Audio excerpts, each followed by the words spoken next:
கருணாகரம் சையஞ்ஞாய கலாபேன மகதா பாரதேன ச உபபிரம்மித வேதாய நமோவியாசாய விஷ்ணவே கோரமான பொறாமையுடன் வெளிப்பகட்டும் கூடி நிற்கும் நேரில்லாத மனமென்னும் களந்தன்னில் நிலை கொண்டு ஆரமிழ்தும் அடியவனும் ஆற்றுகின்ற பாரதத்தை சீருடைய நியூ ஜெர்சி அடியார்க்கு செப்புவனே. எல்லோருக்கும் அடியனுடைய நமஸ்காரம். நம்ம நியூ ஜெர்சியிலிருந்து மானசீகமாக புறப்படுகிறோம். இப்போது ஹஸ்தினாபுரத்தை அடைகிறோம். இரவு நேரம். அரண்மனையில் உட்கார்ந்திருக்க திருதராஷ்டிரனுக்கு தூக்கம் வல்ல. விதுரனை அழைக்கிறான். விதுர நீதியை விதுரர் சொல்லிட்டு இருக்கார். தூக்கம் இல்லாத திருதராஷ்டிரன் கேட்டுக்கொண்டிருக்கிறான். இந்த நிலையில் தான் விதுரர் திருதராஷ்டிரனுக்கு பிரகலாத சரித்திரத்தை எடுத்து சொல்கிறார். பிரகலாத சரித்திரம்னா பிரகலாதன் இரண்யகசிபுட்ட கஷ்டப்பட்டான். தூண பிளந்து நரசிம்மர் வந்து காத்தார். அது உங்களுக்கே தெரியும். அதே பிரகலாதன் வாழ்வில் நடந்த மற்றொரு சரித்திரம். அதாவது அந்த பிரகலாதன் மன்னனாகி ஆட்சி செய்து கொண்டு வருகிறான். அந்த பிரகலாதனுடைய மனைவிக்கு திருத்தின்னு பேரு. அந்த பிரகலாதனுக்கும் திருத்திக்கும் விரோச்சனன் என்று ஒரு மகன் பிறக்கிறான். அவன் வாழ்வில் நடந்த வரலாறு. ரொம்ப எக்கோ வருது மேடம். கொஞ்சம் நடுவில் மட்டும் போக வேண்டாம் ப்ளீஸ். Check check check. இன்னும் எக்கோ இருக்கான். Check check. ஸ்ரீமதே ராமானுஜாய நமஹ.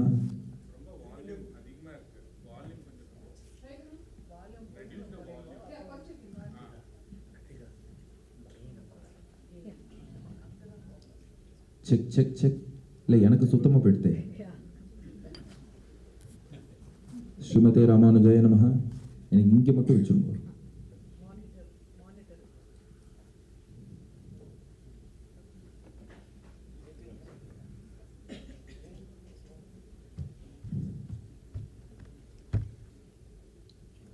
Check check check. ஸ்ரீமதே ராமானுஜாய நமஹ. ஓகே, சமைக்குது. ஓகே, எல்லாருக்கும் ஃபைனா இது? ஓகே, இதே சவுண்டில் போகலாம் இல்லையா? ஃபைன்.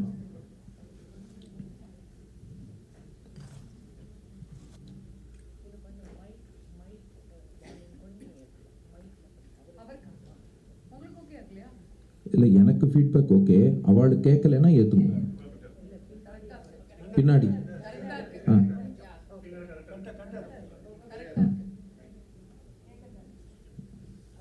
உட்காந்து தான் ஆரம்பிச்சு. ஓகே, கொஞ்சம் மூமெண்ட் மட்டும் இல்லாமல். தேங்க்யூ. இப்போ பிரகலாதனுடைய மகன் விரோச்சனன் வாழ்வில் நடந்த ஒரு வரலாற்றை தான் நாம பார்க்க போறோம். கேசினின்னு ஒரு இளவரசி. அவளுக்கு சுயம்வரம் நடக்கிறது. அந்த சுயம்வரத்துக்கு பிரகலாதனுக்கும் திருத்திக்கும் பிறந்த பிள்ளையான விரோச்சனன் செல்கிறான். இந்த விரோச்சனன் பிள்ளை தான் பின்னாடி மகாபலி. இந்த விரோச்சனன் கேசினியின் சுயம்வரத்துக்காக செல்கிறான். ஆகா, பிரகலாதன் பிள்ளை இளவரசன் வந்திருக்காருன்னு ஒரு தங்க சிம்மாசனம் போட்டு அதுல இந்த இளவரசனான விரோச்சனனை அமர்த்துகிறார்கள். அவனும் உட்கார்ந்துருக்கான். பொண்ணு வரப்போறா, சுயம்வரத்துல நம்மளை தேர்ந்தெடுக்க போறா, எல்லாம் எதிர்பார்த்துன்னு உட்காந்துருக்கான் விரோச்சனன். அப்போ சுதன்வானு ஒரு அந்தணரும் அங்கே வந்தாராம். அதே சுயம்வரத்துக்கு சுதன்வானு ஒரு அந்தணர் வரார். அவர் நல்ல வேதம் படித்தவர், பெரிய ஞானம் மிக்கவர், நல்லொழுக்கம், அனுஷ்டானம், நன்னடத்தை எல்லாம் நிறைந்தவர். அப்படிப்பட்ட சுதன்வாங்கிற அந்தணர் வந்தார். விரோச்சனன் பார்த்தான். ஓ சுதன்வாவா, வாங்க எனக்கு பக்கத்தில் உட்காருங்க. அந்த சுதன்வா சொன்னார், நீயும் நானும் சரிசமமா உட்காந்தா அது சரி வராது பாருனார். விரோச்சனன் சொன்னா, ஆமா சரியா சொன்னீங்க, நான் எவ்வளவு பெரிய பணக்காரன், எவ்வளவு பெரிய பதவியில இருக்கேன், நான் இப்படின்னா எனக்கு 100 பேர் வருவான். நீ என்ன ஒண்ணுமே இல்லாதவன், சும்மா அறிவு இருக்குன்னு சொல்லிட்டு இருக்கலாம். அறிவையும் நல்லொழுக்கத்தையும் வச்சு என்னத்தை வாங்க முடியும்? சரியா தான் சொன்னேன். நீயும் நானும் ஒரே லெவல்ல உட்காரக்கூடாது. பா, யாராவது தர்பையால ஒரு ஆசனம் போடுங்கோ, இல்ல ஒரு சின்ன பலகை போடுங்கோ, இந்த ஆளு கீழே உட்கார வைங்கோ. நான் யாரு? ராஜகுமாரன், பெரிய பணக்காரன், நான் தான் மேல உட்காருவேன் அப்படின்னா அந்த சுதன் வாங்குறவர் சிரிச்சார். பா விரோச்சனா, எனக்காக சொல்றேன்னு இல்லை, நீயும் நானும் சரிசமமா உட்காரக்கூடாதுன்னா என்ன அர்த்தம்னா, படிப்பாலும் பண்பாலும் நான் உயர்ந்தவன். என் அளவுக்கு படிப்பும் பண்பும் உனக்கு இல்லை, அதனால நான் மேல உட்காரணும், நீ கீழே உட்காரணும்னு சொல்ல வந்தேன். என்ன சொல்ற அப்படின்னு கோச்சுனான். கொஞ்சம் பொறுமையா இருப்பா. இதே இடத்துல மட்டும் உங்க அப்பா பிரகலாதன் இருந்திருந்தால் இந்த தங்க சிம்மாசனத்துல என்ன உட்கார வச்சுட்டு பிரகலாதன் என் காலுக்கு கீழே உட்கார்ந்து என்னுடைய திருவடிக்கு பூஜை செய்திருப்பான். உங்க அப்பாவோட குணம் என்னன்னு உனக்கு தெரியாம இருக்கலாம், உங்க அப்பாவை பத்தி எனக்கு நல்லா தெரியும். உங்க அப்பா பிரகலாதன் இருந்திருந்தால் படிப்பாலும் பண்பாலும் ஒழுக்கத்தாலும் ஞானத்தாலும் நடத்தையாலும் உயர்ந்த என்னை பூஜிப்பான், அவன் கீழே அமர்வான். ஆனா நீ என்னடான்னா பணம் உள்ளவன் உயர்ந்தவன்கிற, இப்படி சொல்லாதேன்னார். உனக்கு கோபம் வந்துருது. பாரு, படிப்பையும் பண்பையும் வச்சு பைசாக்கு பிரயோஜனப்படுமா கேட்கறான் விரோச்சனை. பசிக்கிறதுனா படிப்பையோ பண்பையோ சாப்பிட முடியுமா? உணவு இருந்தால் தானே சாப்பிட முடியும். நிலம் வாங்கணும்னா எனக்கு ஞானம் இருக்கு, ஒழுக்கம் இருக்கு சொன்னா நிலத்தை கொடுத்துருவானா? பணம் தான் பெருசு, பதவி தான் பெருசு, ஆளுமை தான் பெருசு, நான் தான் பெரியவன். பார்த்தார். இப்போ நம்ம சுயம்வரத்துக்கு வந்தோமா சண்டை போட வந்தோமா? இது யார் மேலே உட்காருறது கீழே உட்காருறது? அவர் பார்த்தார். பாருப்பா, சுயம்வரம் நடக்கட்டும், நீ நானும் சண்டை போட்டுக்கிறதுல ஒன்றும் அர்த்தம் இல்லை. ஏன்னா நீ எப்படினாலும் நீ தான் பெரியவன், நான் பெரியவன், இது வேண்டாம். ஒரு மத்தியஸ்தர், ஒரு மீடியேட்டர்கிட்ட போவோம். அந்த நடுநிலையாளர் பார்த்து யார் பெரியவர்னு தீர்ப்பு சொல்லட்டும். இப்போ நம்ம நிறுத்திடுவோம். அவன் பார்த்தான், இல்லை சுயம்வரத்தையே நிறுத்து, சுயம்வரத்தை நிறுத்து. நீ பெரியவனா நான் பெரியவனான்னு தெரிந்து கொள்ளாமல் நான் அடுத்த வேலை பார்க்க மாட்டேன். வா மத்தியஸ்தன்ட்ட போவோம். சவால் விட்டான் விரோச்சனன். பார், யாராவது ஒருத்தன் தப்பி தவறி ஒரு முட்டாள் நடுநிலையாளன் ஒருத்தன் நீ பெரியவன் மட்டும் சொல்லட்டும். அப்படி சொன்னான்னா, ஏன்னா விரோச்சனனுக்கு யார் பெரியவர்ங்கிற ஐடியாவே இல்லை. அவன் சொல்றான், ஒருவேளை நீ பெரியவன் ஒரு முட்டாள் சொன்னான்னா நான் என்னுடைய தங்கம், சொத்து, நிலம், குதிரைகள், பசுக்கள், அரண்மனை எல்லாத்தையும் உனக்கு கொடுத்துட்றேன். ஆனா அந்த தீர்ப்பு சொல்றவன் நான் பெரியவன் சொன்னா நீ எனக்கு என்ன தருவேன்? பந்தயம் கட்டுறான் பெட்டு. அவர் பார்த்தாரு, எங்கிட்ட ஒன்றும் கிடையாதுப்பா, உங்ககிட்ட தங்கம் இருக்கு, உங்ககிட்ட பசுமாடு இருக்கு, உங்ககிட்ட குதிரை இருக்கு, அரண்மனை இருக்கு, காசு இருக்கு, எங்கிட்ட ஒன்றும் இல்லை, ஞானம் இருக்கு. ஆனால் அவர் சிரிச்சுட்டே சொன்னாராம், அது கொடுத்தாலும் உனக்கு பயன்படாதுன்ட்டு, அது உனக்கு கொடுத்தாலும் யாராது, அதனால அதுவும் உனக்கு என் உயிரை வேணா கொடுக்கலாம்னார். அவர் பேச்சுக்கு சொன்னார், கேட்டு பார்ப்போம், கொடுக்கறதுக்கு உயிர் தான் இருக்கு, அப்படியா? அப்பவா, இதுதான் சவால். ஒருவேளை தீர்ப்பு சொல்லக்கூடிய நடுவர் நான் பெரியவன் சொன்னா உன் உயிரை நீ விட்டுடணும், நீ பெரியவன் சொன்னா என் உயிரை நான் விட்டுடுறேன், பேசிக்கலாம். இவன் அவ்வளோ கான்ஃபிடென்ட்டா இருக்கான், பணக்காரன் தான் பெரியவன். வா யார்கிட்ட போய் கேட்கலாம்னா, நியூ ஜெர்சி மக்கள்கிட்ட கேட்கலாமா யார் பெரியவர்? பணத்தாலும் பதவியாலும் உயர்ந்த விரோச்சனன் பெரியவனா, படிப்பாலும் பண்பாலும் உயர்ந்த சுதன்வா பெரியவரா? நீங்க என்ன சொல்றீங்க? ஆனா அந்த சுதன்வா, வாப்பா நடுநிலையாளர்கிட்ட கேட்போம், நீ தான் சுயவரம் வேண்டாம் கேன்சல்ன்ட்ட, வா கேட்போம்னார். இவன் சொன்னா, நம்ம ரெண்டு பேருக்கும் பொதுவா இருக்கிற ஜட்ஜா பார்க்கணும், நீ சும்மா நியூ ஜெர்சி மக்கள்கிட்ட கேட்டா அவ உனக்கு தான் தீர்ப்பு சொல்லுவா, அதெல்லாம் எனக்கு தெரியும். அதனால இங்க உள்ள நியூ ஜெர்சி ஆஸ்திகர்களை நான் ஒத்துக்க மாட்டேன், அவள்லாம் ஃபேவரபிளா பேசிடுவா, அதனால நான் அதை ஒத்துக்க மாட்டேன். அதனால இவன் சொல்றான், விரோச்சனை நீ என்ன பண்ணு, ரெண்டு பேருக்கும் பொதுவான ஒரு ஜட்ஜா கூட்டின்னு போ, அவன்கிட்ட பார்ப்போம் அப்படின்னா. விரோச்சனை சுதன்வா சொன்னார், அப்படியா பிரகலாதன்ட்ட போலாம் வாங்க. விரோச்சனம் பார்த்தான், என்னது எங்க அப்பா பிரகலாதனா? இந்த பாரு, நம்ம என்ன பந்தயம் வச்சிருக்கோம் தெரியுமா? நீ உயர்ந்தவன்னா நான் செத்து போயிடுவேன்னு சொல்லியிருக்கேன், நான் உயர்ந்தவன்னா நீ சாகணும்னு சொல்லியிருக்கேன். எங்க அப்பா எங்கேயாவது நான் சாகிற மாதிரி தீர்ப்பு கொடுப்பாரா? மகனுக்கு எதிராக அப்பா எங்கேயாவது தீர்ப்பு கொடுப்பாரா? என் முட்டாளே, சரியான முட்டாளுங்கிறது சரியா இருக்குப்பா, எங்க அப்பா இப்படிப்பா அப்படி தீர்ப்பு கொடுப்பார். உங்க அப்பாவை பத்தி உனக்கு தெரியல, எனக்கு நல்லா தெரியும், வா பிரகலாதனிடம் போகலான்ட்டார். அதனால விரோச்சனனும் அந்த சுதன்வாவும் பிரகலாதனிடம் செல்கிறார்கள். சுதன்வாவை பார்த்ததும் பிரகலாதன் விழுந்து அவரை சேவிச்சான். ஆக இவரா, இவர் இவ்வளவு ஞானம் அனுஷ்டானம் எல்லாம் நிறைந்த அதிகாரியாச்சே, விழுந்து சேவிச்சான். விரோச்சனம் சொன்னா, அப்பா அந்த ஆள் காலில் விழாதப்பா, நான் ஒரு போட்டிக்காக வந்திருக்கேன். போட்டியா? என்னடா போட்டின்னு கேட்டான் பிரகலாதன். விரோச்சனம் கதை சொல்றான், அப்பா அவர் பெரியவரா நான் பெரியவரா, எங்களுக்குள்ள போட்டி, உனக்கே தெரியும் இல்லையா, நான் தானே பெரியவன், பணம் பதவி பட்டம் எல்லாம் என்கிட்ட இருக்கு, நான் இப்படின்னா 100 பேர் வருவான், அவ்வளோ குதிரை வச்சிருக்கேன், அவ்வளோ பசு வச்சிருக்கேன், அவ்வளோ தங்கம் வச்சிருக்கேன், எவ்வளோ சொத்து என்கிட்ட இருக்கு. இந்த ஆள்கிட்ட ஒன்றும் இல்லை, கேட்டால் என்னமோ படிச்சிருக்கேங்கிறான், பண்பு இருக்குங்கிறான், என்னமோ பெரியவங்கிறான், சொல்லுப்பா. பிரகலாதன் தலையில் அடிச்சுன்னா, ஏன்டா இப்படியெல்லாம் பந்தயம் வச்ச? பா தீர்ப்பு சொல்லு பிரகலாதன்ட்ட கேட்குறான் விரோச்சனன். இல்லப்பா என்ன பந்தயம் தெரியுமா, நான் உயர்ந்தவன்னு சொன்னா இந்த ஆள் உயிரை விடணும், இந்த ஆள் உயர்ந்தவன்னு சொன்னா நான் உயிரை விடணும், சபதம் பண்ணி பந்தயம் கட்டியிருக்கோம். சொன்னு பிரகலாதன் தலையில கை வச்சுன்னு உட்காந்துட்டான். ஏன்னா யார் உயர்ந்தவர்? சுதன்வா. இந்த தீர்ப்பை பிரகலாதன் சொன்னா அவன் சொந்த பிள்ளை விரோச்சனன் உயிரை விட்டுணும். இப்போ பிரகலாதன் தீர்ப்பு சொல்லி ஆகணும். சரி, வேற வழியில தீர்ப்பு சொல்ல வேண்டித்தான். ஆனா ஒரு நிமிஷம் பிரகலாதன் யோசிச்சானா, இப்ப நான் இந்த தீர்ப்பு சொன்னா இவன் என் மகன் இன்னொருத்தங்கிறது அப்புறம், ஆனா இவன் உயிரை விடணும்னு ஒரு பந்தயம் இருக்கு இல்லையா, ஒருத்த மரணத்துக்கு நாம காரணமாகலாமா? அந்த ஒரு விஷயம் மட்டும் பிரகலாதனுக்கு ஒரு தர்ம சந்தேகமா இருந்ததான். மற்றதெல்லாம் ஓகே, நாமெல்லாம் சொல்லுவோம் தர்ம சங்கடம்னு, அது வேற. நாம சொல்ற தர்ம சங்கடம் என்னன்னா, சார் அந்த ஆஃபீஸ் போனேன் 20,000 ரூபாய் லஞ்சம் கேட்டார் சார், கொடுக்கறதா வேண்டாமான்னு தர்ம சங்கடமா போச்சு. அது தர்ம சங்கடமே கிடையாது.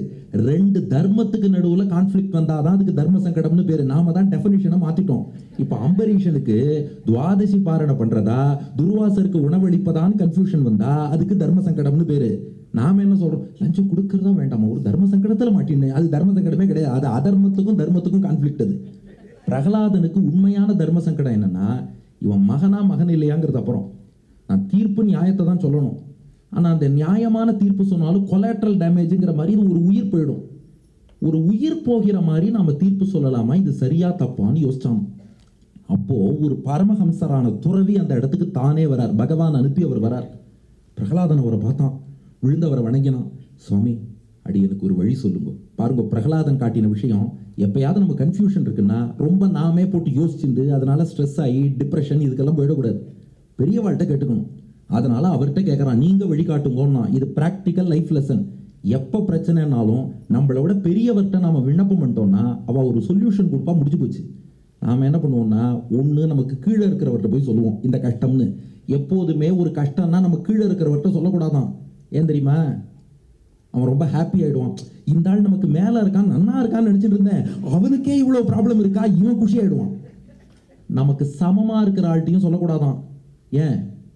அவனுக்கும் அதே மாதிரி 4 பிரச்சனை இருக்கும். அதை நம்ம கிட்ட சொல்லி நம்மளை இன்னும் டிப்ரெஷனில் தள்ளிடுவான். அவன் நம்ம லெவல்லே இருக்கிறவன். நமக்கு மேலே இருக்கிறவாள்கிட்ட சொன்னா அவள் சொல்யூஷன் கொடுப்பா. இவன் பிரகலாதன் என்ன பண்ணுறான், அந்த பரமஹம்சர் துறவிட்ட கேட்குறான், இப்படி ஒரு அசட்டுத்தனமான சபதம், ஒரு சத்தியம், பந்தயம் எல்லாத்தையும் கட்டிட்டு என் பிள்ளை வந்து நிற்கிறது. இப்படிப்பட்ட பிள்ளையை பார்த்தா நான் தலை குனியணும், என்ன பண்ணுறதுன்னு தெரியல, நீங்கள் வழிகாட்டுங்கோ, என்ன சொல்கிறீரோ அப்படியே செய்கிறேன்ட்டோம். இப்போ அந்த பரமஹம்சர் துறவி 3 உபதேசங்கள் பிரகலாதனுக்கு சொன்னாராம். உபதேசம் நம்பர் 1, காம் பிரதத்யாத் ஔரசாய யத்வான் யத் ஸ்யாத் பிரியம் தனம் துவயோர் விவததோ ராஜன்னு பிரஷ்னம் சத்தியம் யதாவதேத்து. பிரகலாதா, உனக்கு பையன் மேலே அன்பு இருந்தா சொத்து கொடு, பையன் மேலே அன்பு இருந்தா சுகம் கொடு, பையன் மேலே அன்பு இருந்தா பணங்காசு கொடு, பையன் மேலே அன்பு இருந்தா விளையாட்டு சாமான் வாங்கி கொடு, பையன் மேலே அன்பு இருந்தா ஐஃபோன், கம்ப்யூட்டர், லேப்டாப் எல்லாம் வாங்கி கொடு. ஆனால் தீர்ப்பு கொடுக்காதேன்ட்டு. தீர்ப்பு மட்டும் எங்க நியாயம் இருக்கோ அங்கே தான் கொடுக்கணும். பையனுக்கு எது வேணாலும் கொடுக்கலாம், ஆனால் தீர்ப்பு மட்டும் பையனுக்குன்னு கொடுக்கக்கூடாது, அங்கே பாரபட்சம் காட்டக்கூடாது. அதனால உயிர் போறது போகலைங்கிறது இங்கே விஷயம் இல்லை. உங்ககிட்ட தீர்ப்புன்னு கேட்டுட்டா எது தர்மமோ தைரியமா பேசு. பாயிண்ட் நம்பர் 2 சொல்றார், பாரபட்சமா தீர்ப்பு சொன்னோம்னா, ஒரு குற்றம் செஞ்சவனை இவன் தப்பு பண்ணலைன்னு தீர்ப்பு சொன்னோம்னா, குற்றம் செஞ்சா என்ன பாப்போமோ அதில் 50% ஷேர் தீர்ப்பு சொன்னவருக்கு வந்துருமா. ஒரு ஜட்ஜு ஒரு கொலைகாரனை கொலை பண்ணியிருக்கான்னு தெரிஞ்சும் இவன் குற்றவாளி அல்லன், இவன் நிரபராதின்னு அவனை விடுவிச்சுட்டார்னா, கொலை பண்ணா என்ன பாப்போமோ அதில் 50% ஷேர் ஜட்ஜுக்கு வந்துடும். தெரியாம கொடுத்தா வேற, தெரிஞ்சே கொடுத்தா வந்துடும். அதனால அவர் சொல்றார், இந்த தப்பான தீர்ப்பு கொடுத்தவன் அந்த வாழ்க்கையிலேயே கஷ்டப்படுவான். சிலதெல்லாம் அடுத்த ஜென்மத்தில் கேரி ஓவர் ஆகும்பா. அந்த தவறான தீர்ப்பு மட்டும் அந்த ஜென்மத்திலேயே அதுக்கான கஷ்டத்தை அனுபவிப்பானோ. எப்படிப்பட்ட கஷ்டம்னு அந்த பரமஹம்சர் பிரகலாதன்ட்ட சொல்றார், யாம் ராத்திரியும் அதிவின்னா ஸ்திரீ. அது எப்பேற்பட்ட கஷ்டம்னு ஒரு பட்டியல் கொடுக்கிறார். இதை கொஞ்சம் நோட் பண்ணுங்க. ஒரு பெண் அவ உயிரோடு இருக்கும்போது அவளுடைய கணவன் 2ஆம் கல்யாணம் பண்ணிண்டா அந்த முதல் மனைவியோட மனசு எவ்வளவு வருத்தப்படுமோ அந்த வருத்தமும் பிளஸ் யாஞ்சைவ அக்ஷபராஜிதா, ஒருத்தன் சூதாடி சொத்தையெல்லாம் இழக்கும் போது தன் கண்ணெதிரே தன் சொத்தெல்லாம் போவதை பார்த்து அந்த சூதாட்டம் ஆடுபவனுடைய மனசு எவ்வளவு வேதனைப்படுமோ அந்த வேதனை பிளஸ் யாஞ்ச பாராபி தப்தாங்கா, ரொம்ப நேரம் ஒருத்தன் பாரத்தை சுமந்துனே நின்னான்னா அவன் அந்த பாரத்தை சுமக்க முடியாம எத்தகைய வலி வேதனை அனுபவிப்பானோ அந்த வேதனை பிளஸ் நகரே பிரதிருத்தசன் பகிர்த்வாரே புபுக்ஷிதா. ஒருத்தனுக்கு ரொம்ப பசி, வீட்டுக்கு போய் சாப்பிடணும்னு போறான். ஆனால் நம்ம நியூ ஜெர்சி எடிசன் அந்த ரோட்ல ஒரு டிராஃபிக் ஜாம் ஆயிடுத்து.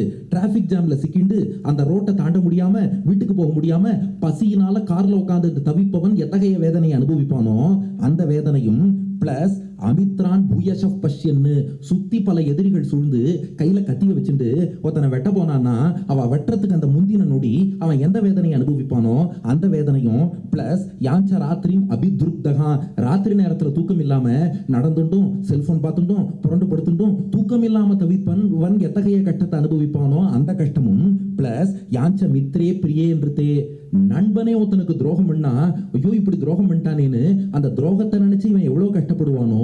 இந்த 7 கஷ்டமும் ஒண்ணு சேர்ந்து ஒரே கஷ்டமா வந்து தப்பான தீர்ப்பு சொன்னவனை தாக்கும். முதல் மனைவி உயிரோடு இருக்கும் போது கணவன் 2ஆம் கல்யாணம் பண்ணிண்டா அந்த முதல் மனைவி எத்தகைய வேதனையை அனுபவிப்பாளோ பிளஸ் சூதாட்டத்துல தன் கண் முன்னே செல்வம் எல்லாம் இழப்பதை பார்க்கும் போது அந்த சூதாடினவன் எத்தகைய வேதனை அனுபவிப்பானோ பிளஸ் ரொம்ப நேரம் பாரத்தை சுமப்பவன் எத்தகைய வலியை அனுபவிப்பானோ பிளஸ் பசியோடு டிராஃபிக் ஜாம்ல மாட்டின்றவன் எத்தனைய பசியை அனுபவிப்பானோ பிளஸ் சுத்தி எதிரிகள் தாக்கும் போது சாகத்துக்கு முந்தின நொடி எந்த வலியை அனுபவிப்பானோ பிளஸ் ராத்திரியில தூக்கம் இல்லாதவன் எந்த வேதனையை அனுபவிப்பானோ பிளஸ் நண்பன் துரோகம் பண்றதை பார்க்கும்போது எந்த வேதனையும் அனுபவிப்பானோ, 7 சேர்ந்து தப்பான தீர்ப்பு கொடுத்தவன் அந்த ஒரு ஜென்மத்துல ஒரு பெரிய கஷ்டமா அனுபவிப்பான். அதனால பிரகலாதா, தப்பான தீர்ப்பு என்னைக்கும் கொடுக்காது. 3வது பாயிண்ட், 2 1 பையனுக்கு எது வேணாலும் கொடு, தீர்ப்பு கொடுக்காத. 2 தப்பான தீர்ப்பு என்னைக்கும் கொடுக்காத. 3வது, இன்னொருத்தனை சீட்டிங், ஏமாத்துறதுங்கிற வேலை பண்ணக்கூடாது. என்னைக்கும் நேர்மையா இருக்கணும். பொய் சொல்லி ஒருத்தன்ட்டேந்து உன்னை அபகரிச்சாலும் ஹந்தி ஜாத்தான் அஜாத்தான்ச்ச ஹிரண்யார்த்தே அன்றுதம் வதன்னு சர்வம் பூமி அன்றுதே ஹந்தி மாஸ்ம பூமி அன்றுதம் வதேஹே. ஒருத்தன் மட்டும் பொய் சொல்லி இன்னொருத்தனை சீட் பண்ணான்னா அவனுடைய செல்வம், சுகம், குடும்பம், சந்ததி, புகழ், மரியாதை அத்தனையும் மொத்தமாக அழிந்துவிடும். இன்னொருத்தனை சீட் பண்ணி வாழறவா இருக்கா பாருங்க. சில சமயம் நம்ம சொல்லுவோம் அவன் நன்னா வாழறானேன்னு. அவன் இல்லைன்னா அவன் சந்ததி அதனால பாதிக்கப்படும். அதனால ஏதோ ஒரு வகையில அடுத்தவனை சீட் பண்றவன் நன்னா வாழ்ந்ததா வரலாறு இல்லை. அதனால பிரகலாதா, பையனுக்கு எது வேணாலும் கொடுக்கலாம், தீர்ப்பெல்லாம் கொடுக்க கூடாது. தீர்ப்பு நியாயத்துக்கு தான் கொடுக்கணும். தப்பான தீர்ப்பு கொடுத்தா தண்டனை உண்டு. ஏமாத்தினவனுக்கு சந்ததிகள் வாழாது. பிரகலாதா, நீதிக்கு பின் பாசம் மறக்காதே, நீ சரியான தீர்ப்பு கொடுத்துருட்டார். பிரகலாதன் சொன்னான், அடி எனக்கு தெரியும் சுவாமி, என் மகனை விட அந்த வேதம் படித்தவர், ஞானமும் பண்பும் ஒழுக்கமும் கொண்டவர், சுதன்வாதான் பெரியவர்னு தெரியும். ஆனா பெரியவாழ்கிட்ட கேட்டுட்டு கொடுக்கலாமேன்னு தேவர்கிட்ட கேட்டேன். சரி, தீர்ப்பு தருகிறேன்னு பிரகலாதன் தயாராகிறான். நினைச்சு பாருங்க, சொந்த பையனுக்கு மரண தண்டனை கொடுக்க போறோம். நம்ம மனுநீதி சோழன் கதைன்னு சொல்லுவா. ஒரு மாடு ஆராய்ச்சி மணி அடிச்சது. அந்த மாட்டின் கன்று இறந்து போனதற்காக தன்னுடைய சொந்த மகனையே கொன்றான்னு. இதே மாதிரி வரலாறு விதுர நீதியில பிரகலாத சரித்திரத்துல வருது. பையனுக்கு மரண தண்டனை முடிவெடுத்துட்டான். கூப்பிடுறான், இங்க வாடா விரோச்சனான்னா. விரோச்சனம் வந்தான்.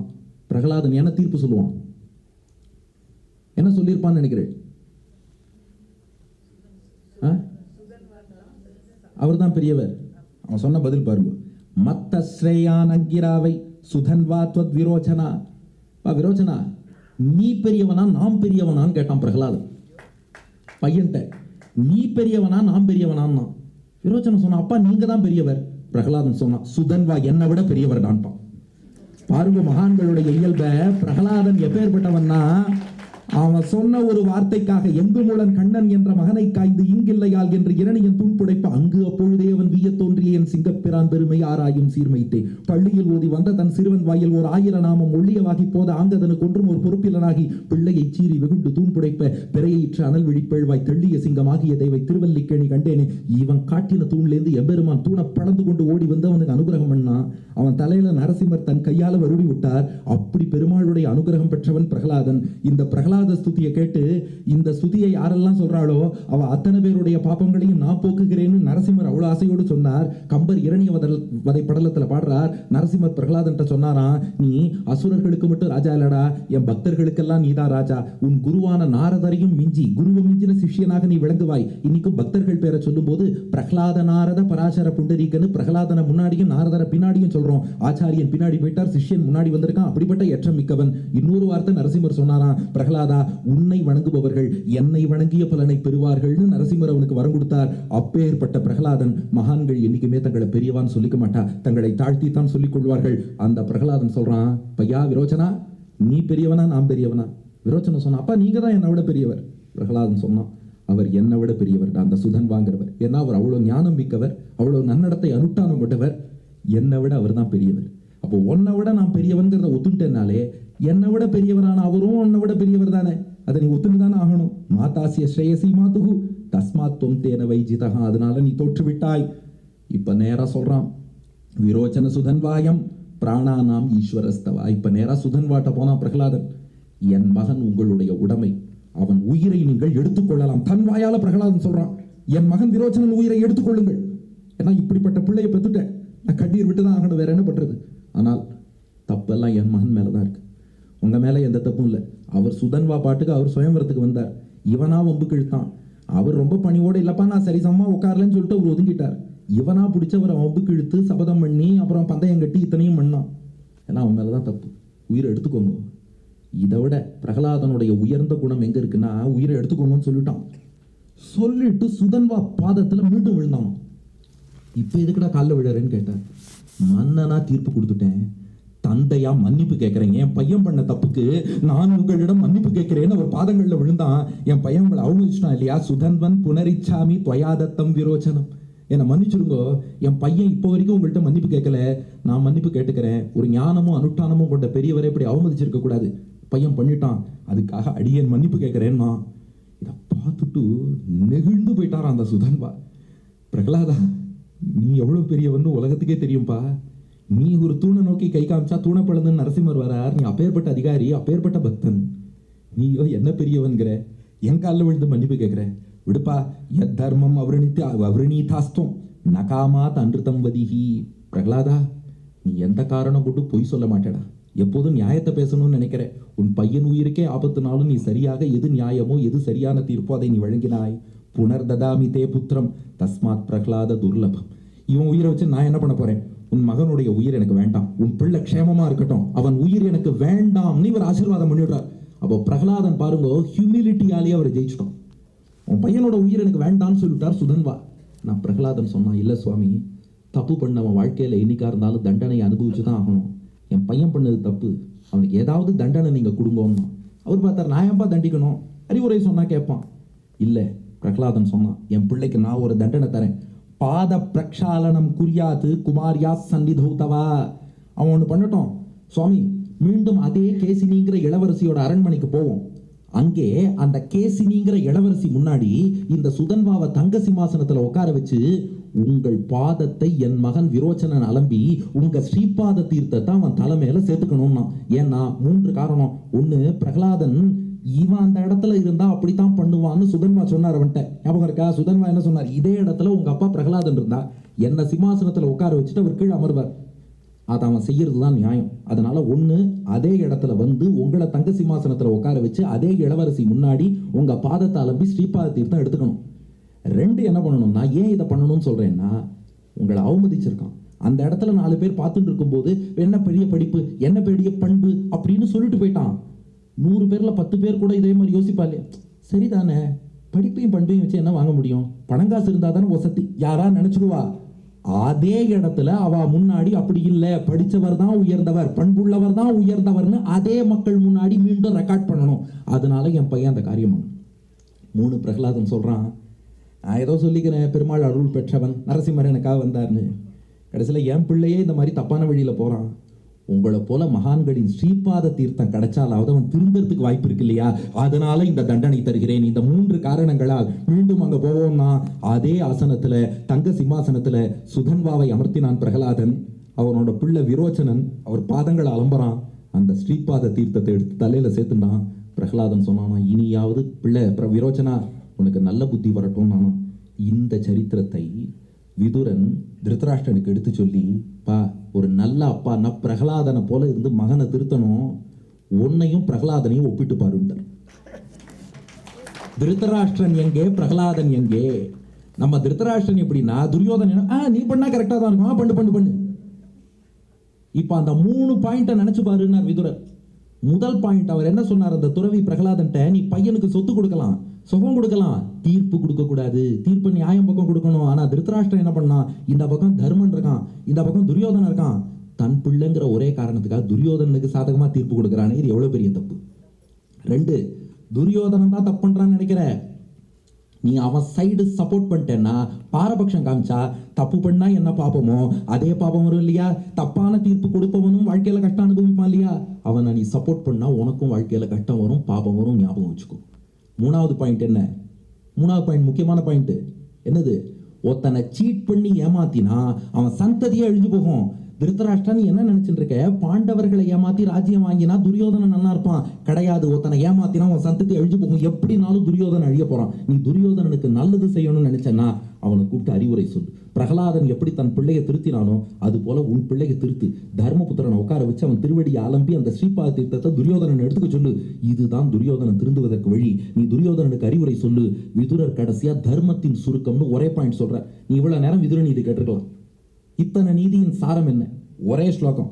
நதத் பரஸ்ய சந்தத்யாத் பிரதிகூலம் யதாத்மனஹ சங்கிரஹேணைவ தர்மஸ்யாத் காமாதன்ய பிரவர்த்ததே. தர்மத்தின் சுருக்கம் என்ன தெரியுமா? சனாதன தர்மம், விதுர நீதி, எத்தனையோ தர்மங்கள் சொல்றோம். எல்லா தர்மத்தின் சுருக்கம் ஒரே விஷயமா என்ன தெரியுமா? எந்த விஷயம் உனக்கு வேண்டாம் என்று நினைப்பாயோ அதை அடுத்தவனுக்கு செய்யாதே. எந்த விஷயம் உனக்கு வேண்டாம் என்று நினைப்பாயோ, எது உனக்கு வந்தால் நீ ஒத்துக்கொள்ள மாட்டாயோ அதை அடுத்தவனுக்கு செய்யாத. ஏன்னா நீ ஒரு ஹியூமன் பீயிங், அவனும் ஒரு ஹியூமன் பீயிங். எனக்குன்னா என்ன, எனக்கு வந்தா ரத்தம், உனக்கு வந்தா தக்காளி சட்னி. அப்படி பண்ணாதே. உனக்கு ஒன்று வேண்டாம்னா அது அடுத்த வாழ்க்கும் வேண்டாம். நீ எதை விரும்ப மாட்டாயோ அதை அடுத்தவனுக்கு செய்யாதே. இதுதான்ப்பா தர்மம்னு சொல்லி முடிச்சுட்ட. பரவாயில்லையே, உபன்யாசமே முடிச்சுட்டா. இன்னைக்கு ஆரம்பிச்சு 1/2 மணி நேரம் ஆச்சு, இன்னைக்கு இன்னும் 1.5 மணி நேரம் இருக்கு, நாளைக்கு ஒரு 1.5-2 மணி நேரம் இருக்கு. என்ன பண்ண போறேன்னா இப்பதான் உபன்யாசமே ஆரம்பிக்கிறது. அப்ப இது வரைக்கும் சொன்னது அதுவும் உபன்யாசம் தான். இப்ப கேளுங்க. சொல்லி முடிச்சுட்டார் விதுரர்.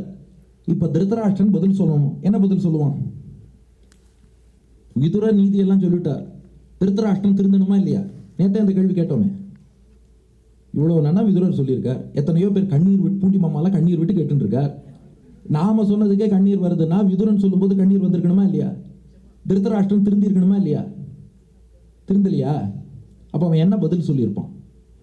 திருதராஷ்டிரன் சொல்றான், விதுரா நீ சொன்னதெல்லாம் நியாயம்தான், நீ சொன்னதன் சாராம்சம் நான் துரியோதனனை அட்வைஸ் பண்ணி திருத்தணுங்கிற, ஆனா அது பண்ண முடியாது. ஏன்னா நான் திட்டம் அபியதிக்ராந்தும் சக்கியம் பூதேன கேனச்சித்து திட்டமேவ துருவம் மன்யே பௌருஷம் து நிரர்த்தகம். திருதராஷ்டிரன் பதில் சொல்றான், தலைவிதின்னு ஒன்று இருக்குடா.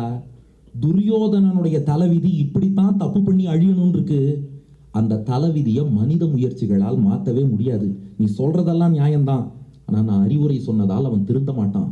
அதனால நடப்பது நடக்கட்டும், எல்லா நன்மைக்கு விட்டுடுன்ட்டான் திருதராஷ்டிரன். இப்படியா சொல்றது? இதுதான் ஆன்சர். விதுரர் இவ்வளவு தூரம் நீதி உபதேசம் பண்ணதுக்கு திருதராஷ்டிரன் என்ன சொல்லிட்டான்? எல்லாம் தலைவிதின்னு இருக்க. என்ன சொல்றா? அந்த ஒரு அடிப்படை குணம்ங்கிறது யாருக்கும் மாறாது. மாறாதையா மாறாது, மனமும் குணமும் மாறாது. துறவியின் வாழ்வில் துயரம் வந்தாலும், தூய தங்கம் தீயில் வெந்தாலும், காட்டுப்புலியை வீட்டில் வச்சாலும், கரியும் சோறும் கலந்து வச்சாலும், குரங்கு கையில் மாலையை கொடுத்து கோபுரத்தின் மேல் நிற்க வச்சாலும் மாறாதையா மாறாது, மனமும் குணமும் மாறாது. திட்டும் வாயை பூட்டி வச்சாலும், திருடும் கையை கட்டி வச்சாலும், தேடும் காதை திருகி வச்சாலும், ஆடும் கண்களை அடைத்து வைத்தாலும் மாறாதையா மாறாது. வரவறியாமல் செலவழிச்சாலும் நிலைக்காது, மனசறியாமல் காதலிச்சாலும் பலிக்காது, காலம் இல்லாமல் விதவிதச்சாலும் முளைக்காது, காத்துல விளக்க ஏத்தி வச்சாலும் எரியாது. தலைவிதின்னு இப்ப நான் உபன்யாசம் பண்ணி நீங்க கேட்டுருக்கீங்க, வேற என்ன? அதை மாற்றவே முடியாது. அது ஒண்ணு. அந்த துரியோதனனுடைய தலைவிதிங்கிறது என்னன்னா இப்படித்தான் போகணும்னு இருக்கு, நம்மளால மாற்ற முடியாதுன்ட்டான். இந்த பதில எத்தனை பேர் ஒத்துக்கிறேன்? யாருமே ஒத்துக்கல. சில பேர் மட்டும் ஒத்துக்கிறா.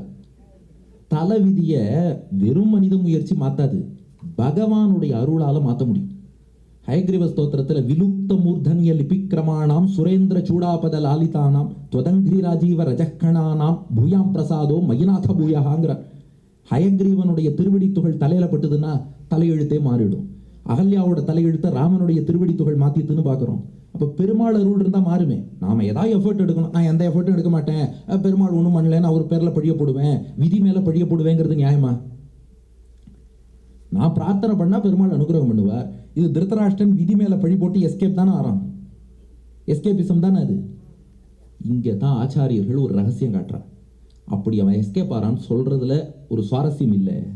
ஏன்னா விதுரர் இவ்வளவு தூரம் உபதேசம் பண்ணியிருக்கார், நிச்சயமா அதை அவன் மனசுல புரிஞ்சிருக்கணும். அப்புறம் ஏன் அவன் விதி மேல பழிய போட்டு எஸ்கேப் ஆக பார்க்கறான்னா, விதினா இந்த இடத்துல தலையெழுத்துன்னு மட்டும் அர்த்தம் இல்லை. விதிங்கிற வார்த்தைக்கு சான்ஸ்கிரிட்ல நிறைய அர்த்தம் இருக்கு. அதுல ஒரு அர்த்தம் பகவத் சங்கல்பம். பெருமாளுடைய சங்கல்பத்துக்கு விதின்னு பேரும். எங்க பாருக்குன்னா இதை நம்மாழ்வாரே கையாண்டிருக்க. கையார் சக்கரத்து என் கருமாணிக்கமே என்றென்று பொய்யே பொய்மை சொல்லி புறமே புறமே ஆடி மெய்யே பெற்றொழிந்தேன் விதிவாய்க்கின்று காப்பாரார் ஐயோ கண்ணபிரான் அறையோ இனி போனாலே. இது நம்மாழ்வார் பாசுரம். பெருமாளை பார்த்து சொல்றார், விதிவாய்க்கின்று காப்பாரார். விதி வந்ததுன்னா யாரும் தடுக்க முடியாதுன்னு. அது என்ன விதி? பெருமாள் ஒண்ணு சங்கல்பம் பண்ணிட்டார்னா அது யாராலும் மாற்ற முடியாதான். விதி வாய்க்கின்று காப்பாரார்னா எம்பெருமான் ஒண்ணு முடிவெடுத்துட்டான்னா பகவான் தடுக்கிறத யாரும் கொடுக்க முடியாது, அவன் கொடுக்கறத யாரும் தடுக்க முடியாது. அவன் ஒரு சங்கல்பம் பண்ணிட்டா காப்பார்னா தடுப்பார்னு அர்த்தம். விதி வாய்க்கின்று காப்பாரார். பெருமாள் ஒரு முடிவெடுத்துட்டா ஹூ கேன் ஸ்டாப் இட்டுங்கிறார். இந்த விதிங்கிறது பயங்கரமான வார்த்தை. விதினா பாக்கியம்னு ஒரு அர்த்தம் இருக்கு. வைகுண்டம் புகுவது மன்னவர். இதுக்கு எல்லாரும் என்ன அர்த்தம் சொல்றா? பூமியில ஒருத்தன் பிறந்துட்டா வைகுண்டம் போயே ஆகணும். விதினா அது ரூல் அப்படின்னு. அந்த இடத்துல ரூல்னு அர்த்தம் இல்லை, அங்க விதினா பாக்கியம்னு அர்த்தம். வைகுண்டம் புகுவது மன்னவர் விதியேன்னா வைகுண்டம் போறது பாக்கியம்னு புரிஞ்சுக்கணும். அதுவும் யாருக்கு பாக்கியம்னா அங்க உள்ள நித்தியசூரிகள் சொல்றாலும், இங்க திவ்ய தேச கைங்கரியம் பண்ணி ஆச்சாரிய சம்பத்தை பெற்று ஒருத்தர் வைகுண்டத்துக்கு வராருன்னா வைகுந்தத்து அமரரும் முனிவரும் வியந்தனர். அங்க உள்ளவா வைகுந்தம் மன்னவர் புகுவது விதியே எங்களுடைய பாக்கியம்னு சொல்றா. விதினா பாக்கியம்னு ஒரு அர்த்தம் உண்டு, விதினா ரூல்னு ஒரு அர்த்தம் உண்டு, கமாண்ட்னு ஒரு அர்த்தம் உண்டு, விதினா பகவத் சங்கல்பம்னு ஒரு அர்த்தம் உண்டு. இங்க திருதராஷ்டிரன் என்ன சொல்றான், இதுல விதி ஒண்ணு இருக்கு, என்னன்னா பகவத் சங்கல்பம். கிருஷ்ணன் ஒரு சங்கல்பம் பண்ணிட்டான், என்னன்னா துரியோதனன் தப்பு பண்ணி அழியணும்னு. கிருஷ்ணன் துரியோதன அழியணும்னு சங்கல்பம் பண்ணதுக்கு அப்புறம் விதுரா நீயும் நானும் பேசி எதடா மாத்த முடியும், God's will alone will prevail. Krishnan இந்த இடத்துல முடிவெடுத்திருக்கிறான், அதனால நடப்பது நடக்கட்டும். திருதராஷ்டிரன் சொல்றான், இவ்வளவு விதுர நீதி கேட்டு நான் ஒன்னே ஒண்ணு புரிஞ்சுட்டேன்டா, பகவான் எது செஞ்சாலும் நன்மைக்குத்தான் செய்வான்னு புரிஞ்சுடுத்து. கிருஷ்ணன் துரியோதன அழியணும்னு ஒரு சங்கல்பம் பண்ணாலும் அதுவும் ஏதோ நன்மைக்காகத்தான் பண்ணியிருக்கான், அதுக்குள்ளேயும் ஒரு அர்த்தம் இருக்கு, ஏதோ ஒரு ரகசியம் இருக்கு, அதனாலதான் பண்ணியிருக்கான். அதனால நடப்பது நடக்கட்டும்னு கிருஷ்ணன் சங்கல்பத்துக்கு விட்டுடுறது தான் வழி. என் நண்பர் பாஸ்கி சொல்லுவார், நம்மெல்லாம் மேன் ப்ரொபோசஸ் காட் டிஸ்போசஸ்ங்கிறோம். சொல்லுவார், இல்ல காட் ப்ரொபோசஸ் காட் டிஸ்போசஸ். அவன் முடிவெடுக்கிறான், அவன் நடத்துறான். இப்போ மேன் என்ன பண்றான், மேன் ஜஸ்ட் போசஸ், நம்ம போஸ் தான் கொடுக்குறோம். Man proposes, God proposes God disposes. எல்லாம் அவன் தீர்மானிக்கிறான், அவன் நடத்துறான். திருதராஷ்டிரன் சொன்னா எனக்கு புரிஞ்சு கொடுத்துறா, கிருஷ்ணன் ஏதோ லோக நன்மைக்காக ஒரு திட்டம் போட்டிருக்கான், அவன் ஒரு சங்கல்பம் பண்ணியிருக்கான், அந்த விதியை மீறி நாம ஒன்றும் பண்ண முடியாது. அப்புறம் இது விதுரருக்கு தெரியாது, அவர் இதுக்கு இவ்வளோ அட்வைஸ் பண்ணார், அவர் ஏன் இவ்வளோ அட்வைஸ் பண்ணணும், அப்போ இது வேஸ்ட்னு அவருக்கு தெரியும் இல்லையா? இல்லை, நியூ ஜெர்சியில மக்கள் இதை கேட்டு ரசிப்பார்கள்னு தெரிஞ்சதுனால விதுரர் இந்த விதுர நீதியை உபதேசம் பண்ணிட்டார். இது திருதராஷ்டிரனுக்கு பயன்படாம இருக்கலாம், பிகாஸ் மகாபாரதத்துல அந்த ஒரு விஷயம் கிருஷ்ணன் பிளான் பண்ணியிருக்கான். மற்ற நம்ம வாழ்க்கை இவ்வளவு இருக்கோ இல்லையோ, இதுல இந்த நீதிகள் அப்ளை பண்ணலாம் இல்லையா, அதுக்காக உபதேசம் பண்ணார்.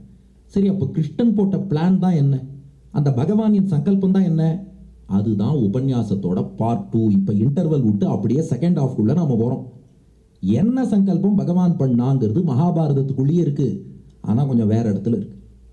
அந்த சங்கல்பத்தை யாரும் மாற்ற முடியாது. என்ன சங்கல்பம் பண்ணா, இப்போ அப்படியே பார்ட் 2க்கு போறோம். இப்போ அப்படியே சீன் ஓபன் பண்றோம். அசுரர்கள் பல வகை, அவ வாங்கும் வரங்களும் பல வகை. அப்படி ஒரு அசுரன் இருந்தா, அவனுக்கு டம்போத்பவன் பேரு. டம்பம்னா தெரியுமா? ஆங்கிலத்தில் ஆஸ்டன்டேஷன் ஒரு வார்த்தை சொல்றான், சிம்பிளா சொன்னா ஷோ ஆஃப். தமிழ்ல அதுக்கு என்ன பேருனா வெளிப்பகட்டுன்னு பேரு. ஆனா இந்த வார்த்தையெல்லாம் டெக்னிக்கலா சொன்னா புரியாது, நம்ம பாஷையில சொல்லணும்னா சீன் போடுறது. தன்னை பெரிய ஆள்னு காமிச்சுட்டு அவன்கிட்ட 1000 டிஃபெக்ட் இருக்கும், ஆனாலும் அப்படியே வருது. இன்னும் புரிகிறாப்புல சொல்லணும்னா, நம்ம ஐபிஎல் டீம்ல ஒரு கேப்டன் ஒருத்தர் ஒரு 3 வருஷமா இருக்காரு, ஒருத்தர் தலையெல்லாம் கலர் பண்ணிட்டு, அதுக்கு தான் டம்பம்னு பேரு. அவர் ஒன்றும் மேட்ச் எல்லாம் ஜெயிக்க மாட்டார், ஆனா இதெல்லாம் நல்லா பண்ணிட்டு இருப்பார். அந்த மாதிரி இருக்கிறதுக்கு டம்பம்னு பேரு. இப்படி ஒரு அசுரன் இருந்தா, அவனுக்கு டம்போத்பவன் அப்படின்னு பேரு. இவன் பிரம்மாவை குறித்து தபஸ் பண்ணான். பிரம்மா காட்சி கொடுத்தார். நான் என்ன தபஸ் பண்ணப்பா, உனக்கு என்ன வரம் வேணும்னு கேட்டார். அவன் சொன்னான், எனக்கு சாவே வரக்கூடாதுன்னா. பிரம்மா, சாவே வரக்கூடாதா? சாவே வரக்கூடாதுன்னு ஒரு வரமே கிடையாதுப்பா. லோகத்தில் பிறந்த எல்லாருக்கும் மரணம்ங்கிறது நிச்சயம்.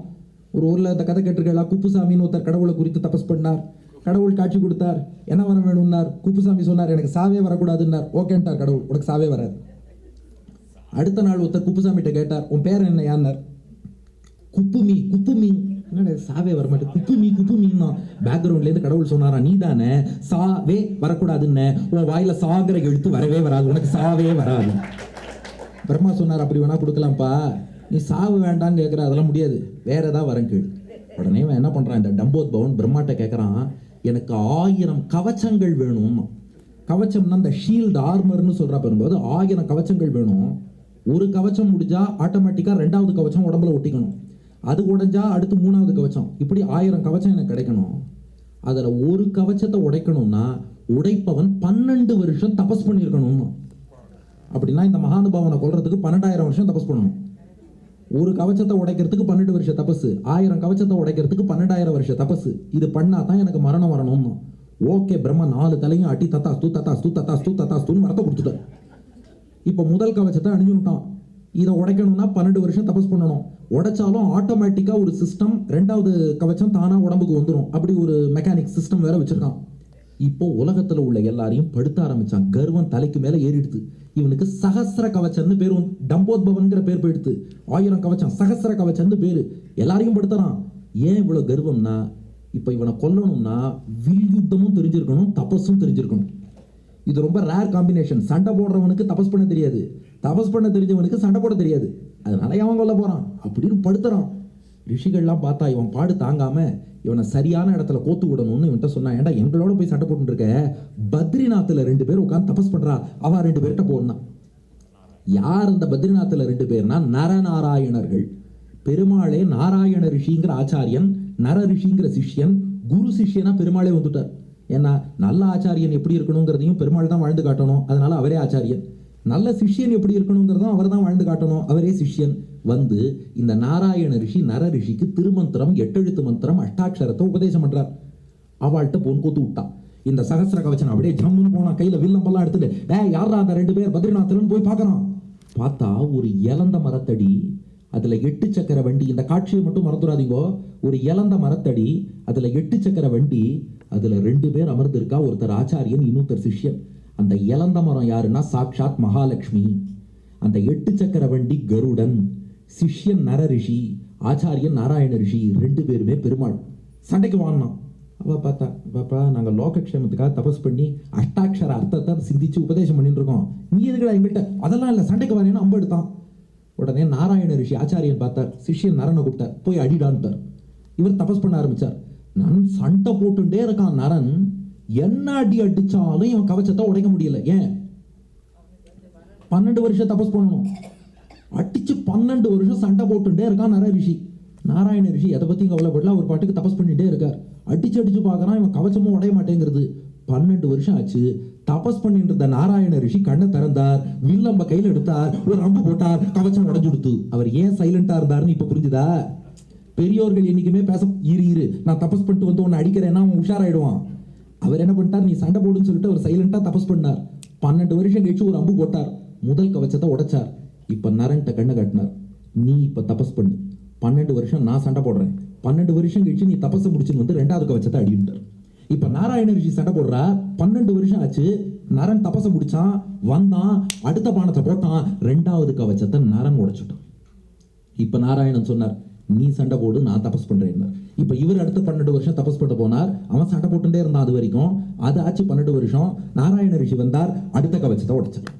இப்படி ஆட் நம்பர் கவச்சத்தெல்லாம் நாராயண ரிஷி உடைக்கிறார். ஒற்றப்படையில 1, 3, 5, 7, 9 எல்லாம் நாராயண ரிஷி. ரெட்டப்படை ஈவன் நம்பர்ஸ் 2, 4, 6, 8, 10 எல்லாம் நர ரிஷி. 999வது கவச்சத்தை யார் உடைப்பா? இப்படி கேள்வி கேட்டே இரு. யார் உடைப்பா? நாராயண ரிஷி 999வது கவச்சத்தை உடைச்சுட்டார். உடைச்சுட்டு நரன்ட்ட சொன்னார், நீ போய் தபஸ் பண்ணு, நான் 12 வருஷம் சண்டை போடுறேன். சண்டை போட்டா ஒரு கவச்சம் மிச்சம் இருக்கு, நீ வந்து 1000வது கவச்சத்தை உடைச்சு இவனை நீ வதம் பண்ணு, உன் பொறுப்புன்னார். தபஸ் பண்றேன்னு போனா நரன். அதுக்குள்ள இந்த சகசர கவச்சம் பார்த்தான், அச்சுச்சோ ஒரு கவச்சம் தான் மிச்சம் இருக்கு, எப்படியும் 12 வருஷம் தபஸ் பண்ணிட்டு வந்து நம்மள அடிச்சிருவான். இந்த சூதாடுற வாழா இருக்காளே, கடைசியா 1 ரூபா மிச்சம் இருக்கும்போது தான் ரியலைஸ் பண்ணுவாளாம். இப்ப பார்த்தான், அச்சுச்சோ எல்லாத்தையும் இழந்துட்டோம், ஒரு கவச்சம் இருக்கு. இப்போ டம்போத்பவன்கிற பேரும் போச்சு, சகசர கவச்சனும் போச்சு, ஏக்க கவச்சன்னு பேரு. ஒரு கவச்சம் தான் இருக்கு. பார்த்தான், புறமுதுகிட்டு ஓடிட்டான். ஐயோ என்னை அடிக்காதீங்கன்னு ஓடிட்டான். போர்ல புறமுதுகிட்டு ஓடுறவாளை அடிக்க மாட்டா. நர ரிஷியும் தபஸுக்கு போல நின்னுட்டார். நாராயண ரிஷி அடிக்கல, புறமுதுகிட்டு ஓடினான். எங்க போறதுன்னு தெரியல, சூரியன் கிட்ட போய் ஒளிஞ்சுட்டான். இப்போ பாட்டு கதை சொல்லிட்டு இருக்கே, இதெல்லாம் எங்க இருக்குன்னா இது பாத்ம புராணத்துல இருக்கு, நாராயணியத்துல 16வது தசகத்திலையும் இருக்கு. தைத்தியம் சகஸ்ர கவச்சம் கவச்சை பரீதம் சாகஸ்ர வத்சர தபஸ் சமராபிலவ்யைஹி பர்யாய நிர்மித தபஸ் சமரௌ பவந்தௌ சிஷ்டைக்க கங்கடமமும் ஞகதாம் சலீலம். 999 கவச்சம் போயிடுத்து, ஒரு கவச்சம் மிச்சம் இருக்கு. அதோட சூரியனுக்குள்ள ஒளிஞ்சுட்டான். அதை உடைக்கணும்னா எவ்வளவு தபஸ் பண்ணணும்? 12 வருஷம் தபஸ் பண்ணணும். அந்த தபஸும் பண்ணல, கவச்சமும் இருக்கு, சூரியனுக்குள்ள ஒளிஞ்சுட்டான். காலம் அப்படியே கிடக்கிறது. துவாபர யுகம் வந்தது. குந்தி தேவி இருக்காளே, அவ துர்வாச முனிவருக்கு நிறைய கைங்கரியம் எல்லாம் பண்ணா. துர்வாசர் ரொம்ப சந்தோஷப்பட்டார். குந்தி, உன் கைங்கரியத்துக்கு மகிழ்ந்தேன், நான் ஒரு மந்திரம் உபதேசம் பண்றேன். இந்த மந்திரத்தை நீ எந்த தேவனை குறித்து சொல்கிறாயோ அந்த தேவனுடைய அம்சமாகவே உனக்கு ஒரு குழந்தை பிறக்கும். ஒரு மந்திரத்தையும் உபதேசம் பண்ணிட்டார் துர்வாசர். இப்ப குந்தி என்ன பண்ண, இதை செக் பண்ணி பார்க்கணும். அது எப்படி மந்திரம் சொன்னா குழந்தை பிறக்குமா? பாருங்க, அந்த காலத்திலேயே இந்த சந்தேகம்ங்கிற குணம் இருக்கு. குந்தி யோசிக்கிறா, மந்திரம் சொன்னா குழந்தை பிறக்குமா, மந்திரத்தால் மாங்காய் விழுமா, இதெல்லாம் நம்ப முடியல, டெஸ்ட் பண்ணி பார்த்துருவோம். சூரியன் தான் தெரியலாம், சூரிய தேவனை குறித்து இந்த மந்திரத்தை சொல்லுவோம்னு குந்தி என்ன பண்ணா, துர்வாசர் சொன்ன மந்திரத்தை சந்தேகத்தோட சூரியனை குறித்து சொன்னா. எந்த தேவனை குறித்து சொல்றாளோ அந்த தேவனின் அம்சமா குழந்தை வரணும்.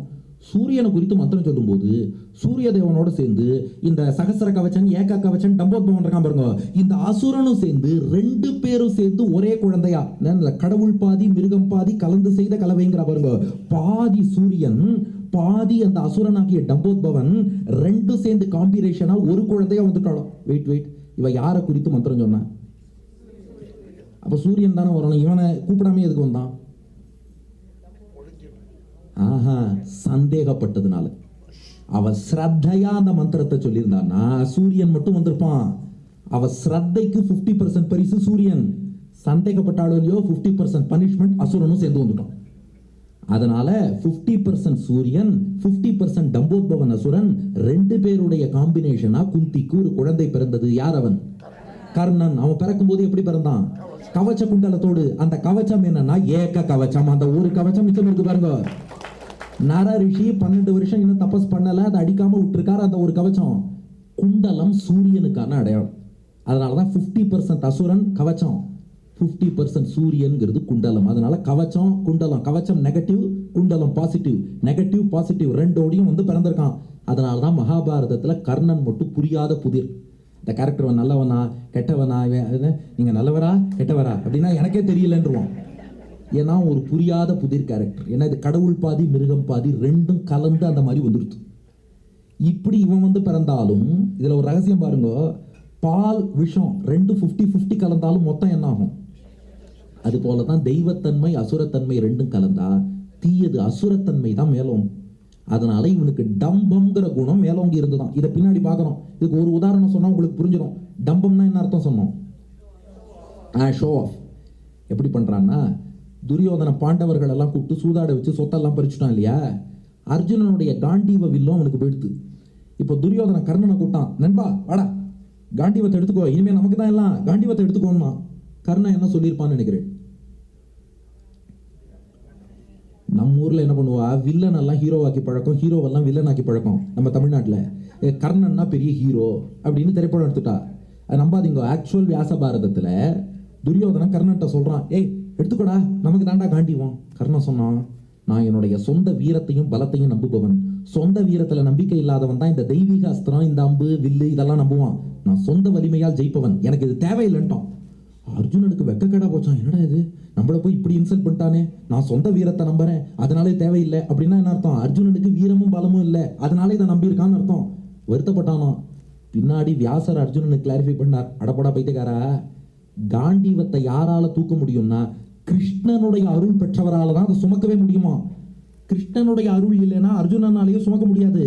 அந்த கிருஷ்ணனுடைய அருள் கர்ணனுக்கு இல்லைன்னு கர்ணனுக்கு நல்லா தெரியும். அதனால என்ன பண்ணா, தேவையில்லாம இங்க வந்து காண்டீவத்தை தூக்கி பார்த்துட்டு அப்புறம் தூக்க முடியாம அவமானப்பட்டா அவனோட சீன் போடுறதுக்கு அது சரிப்பட்டு வராது.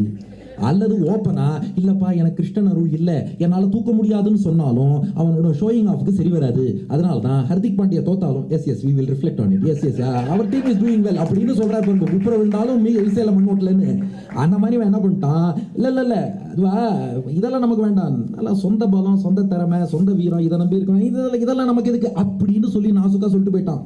ஒரு நாகேஷ் ஜோக்கில் என்ன பண்ணுவா, ஒரு இன்டர்வியூக்கு போவார், எல்லாம் பாப்பா யூ ஆர் ரிஜெக்டட், உங்களுக்கு வேலை கிடையாதும்பா. ஒருத்தர் சாரி மேடம் இந்த வேலை எனக்கு பிடிக்கல நான் போயிட்டு வரேன்ட்டு வந்துடுவார். அவனே உன்னை ரிஜெக்ட் பண்ணிட்டான். அது போல காண்டீவத்தை இவனால தூக்க முடியாது, இவன் காரணம் சொல்லிட்டு இப்படி எஸ்கேப் ஆயிடுறான். இதுதான் டம்போத்பவன், இவன் தான் கர்ணன். இவனுக்கு ஒரு கூட்டாளி வரான். இவனோட கூட்டாளி யாரு? அவனுக்கு ஒரு பிளாஷ்பேக் இருக்கு. அதுதான், அதாவது திருத்தராஷ்டிரன் இங்க விதிங்கிறது என்னன்னா, அதை அவன் உணர்ந்து சொன்னானோ உணராம சொன்னானோ உள்ள இருக்கிற ரகசியம்னு ஆச்சாரியர்கள் காட்டுறா. It is a part of a larger plan by Lord Krishna. இதுல ஒரு பெரிய பிளான் ஒன்று இருக்கு. இந்த கர்ணனுக்கு ஒரு கூட்டாளி வரான். அவன் யாருன்னா கலி என்ற ஒரு அசுரன். அடியன் எல்லாமே பிரமாணத்தோட கொடுத்துட்றேன். இது வந்து மகாபாரதத்துல வனப்பருவத்துல கோஷ யாத்திரா உபபருவத்துல 257வது அத்தியாயத்துல இந்த விஷயம் சொல்லப்பட்டிருக்கு. அதனால நீங்க ரெஃபர் பண்ணிக்கலாம். என்ன சொன்னா என்ன சார் நீங்க பாட்டுக்கு இப்ப எப்படின்னா வாட்ஸ்அப்ல வரத அப்படியே நம்ம சொல்லிட்டா நம்பிடுவா. நாம மூலத்துல இருக்கிறத சொன்னா இல்ல சார் வாட்ஸ்அப்ல இப்படி வரலையே நீங்க தப்பா சொல்லிட்டீங்கன்றுவோம். அதனாலதான் என் பிரமாணத்தோட சொல்றேன், நடந்ததை நான் சொல்லிட்டேன், நடக்காத வாட்ஸ்அப்ல சொல்லுவா, நடக்க வேண்டியதை நீங்க தீர்மானிச்சுக்கோங்க. அதனால இது வியாச பாரதத்துல இருக்கு. கலி அசுரன் ஒருத்தன் அடுத்து பூமியில வந்து பிறக்க போறான். பூமியில பிறவி எடுக்கிறதுக்கு முன்னாடி இந்த கலி அசுரன் சிவபெருமான குறித்து தபஸ் பண்ணான். சிவன் காட்சி கொடுத்தார், உனக்கு என்னடா வரம் வேணும்னார். சாகா வரம்னா. இவங்க எல்லாரும் அதே தான், சாகா வரம்னா. அவர் பார்த்தார், அப்படிலாம் வரம் கிடையாது, வேற ஏதாவது கேளுன்னார் சிவபெருமான். அவன் சொன்னான், அப்படின்னா நாராயணன் என்னை கொல்லக்கூடாதுன்னு வரம் கொடுக்கணும். என்னையா இது புது வரமா இருக்கு, நாராயணன் கொல்லக்கூடாதா ஏன்னு கேட்டார். நான் சொன்னா, நாங்கள் அசுரர்கள்லாம் இருக்கோமே, ஃபர்ஸ்ட் யாராவது ஒரு தேவர்களை குறித்து தபஸ் பண்ணுவோம். முதல்ல என்ன வரம் கேட்போம்னா சாகு கூடாதும்போம். அவள் உடனே இல்லை சாகா வரம்னு கிடையாது, வேற ஏதாவது கேளும்பா. நாங்கள் உடனே என்ன பண்ணுவோம், எனக்கு வீட்டுக்குள்ளேயும் மரணம் வரக்கூடாது, வீட்டுக்கு வெளியும் மரணம் வரக்கூடாது, பூமியிலையும் மரணம் வரக்கூடாது, வானத்திலையும். இப்படி நாங்கள் என்ன சொல்லி கேட்டாலும் பெருமாள் எல்லாத்தையும் பிரீச் பண்ணி ஏதோ ஒன்று பண்ணி எங்களை கொண்டுடுறாரு. அதனால நான் என்ன பண்றேன், சிம்பிளா பெருமாளாலேயே மரணம் வரக்கூடாதுன்னு கேட்டுடுறேன். சிவபெருமான் கொஞ்சம் தலையை சுரிஞ்சுட்டு இருப்பா, செல்போனை கால் பண்ணார் பெருமாளுக்கு. எந்த பெருமாள்னா பத்ரிநாத்ல நரநாராயண ரிஷின்னு இருக்கார் பாருங்க, அந்த நாராயண ரிஷிக்கு சிவபெருமான் கால் பண்றார்.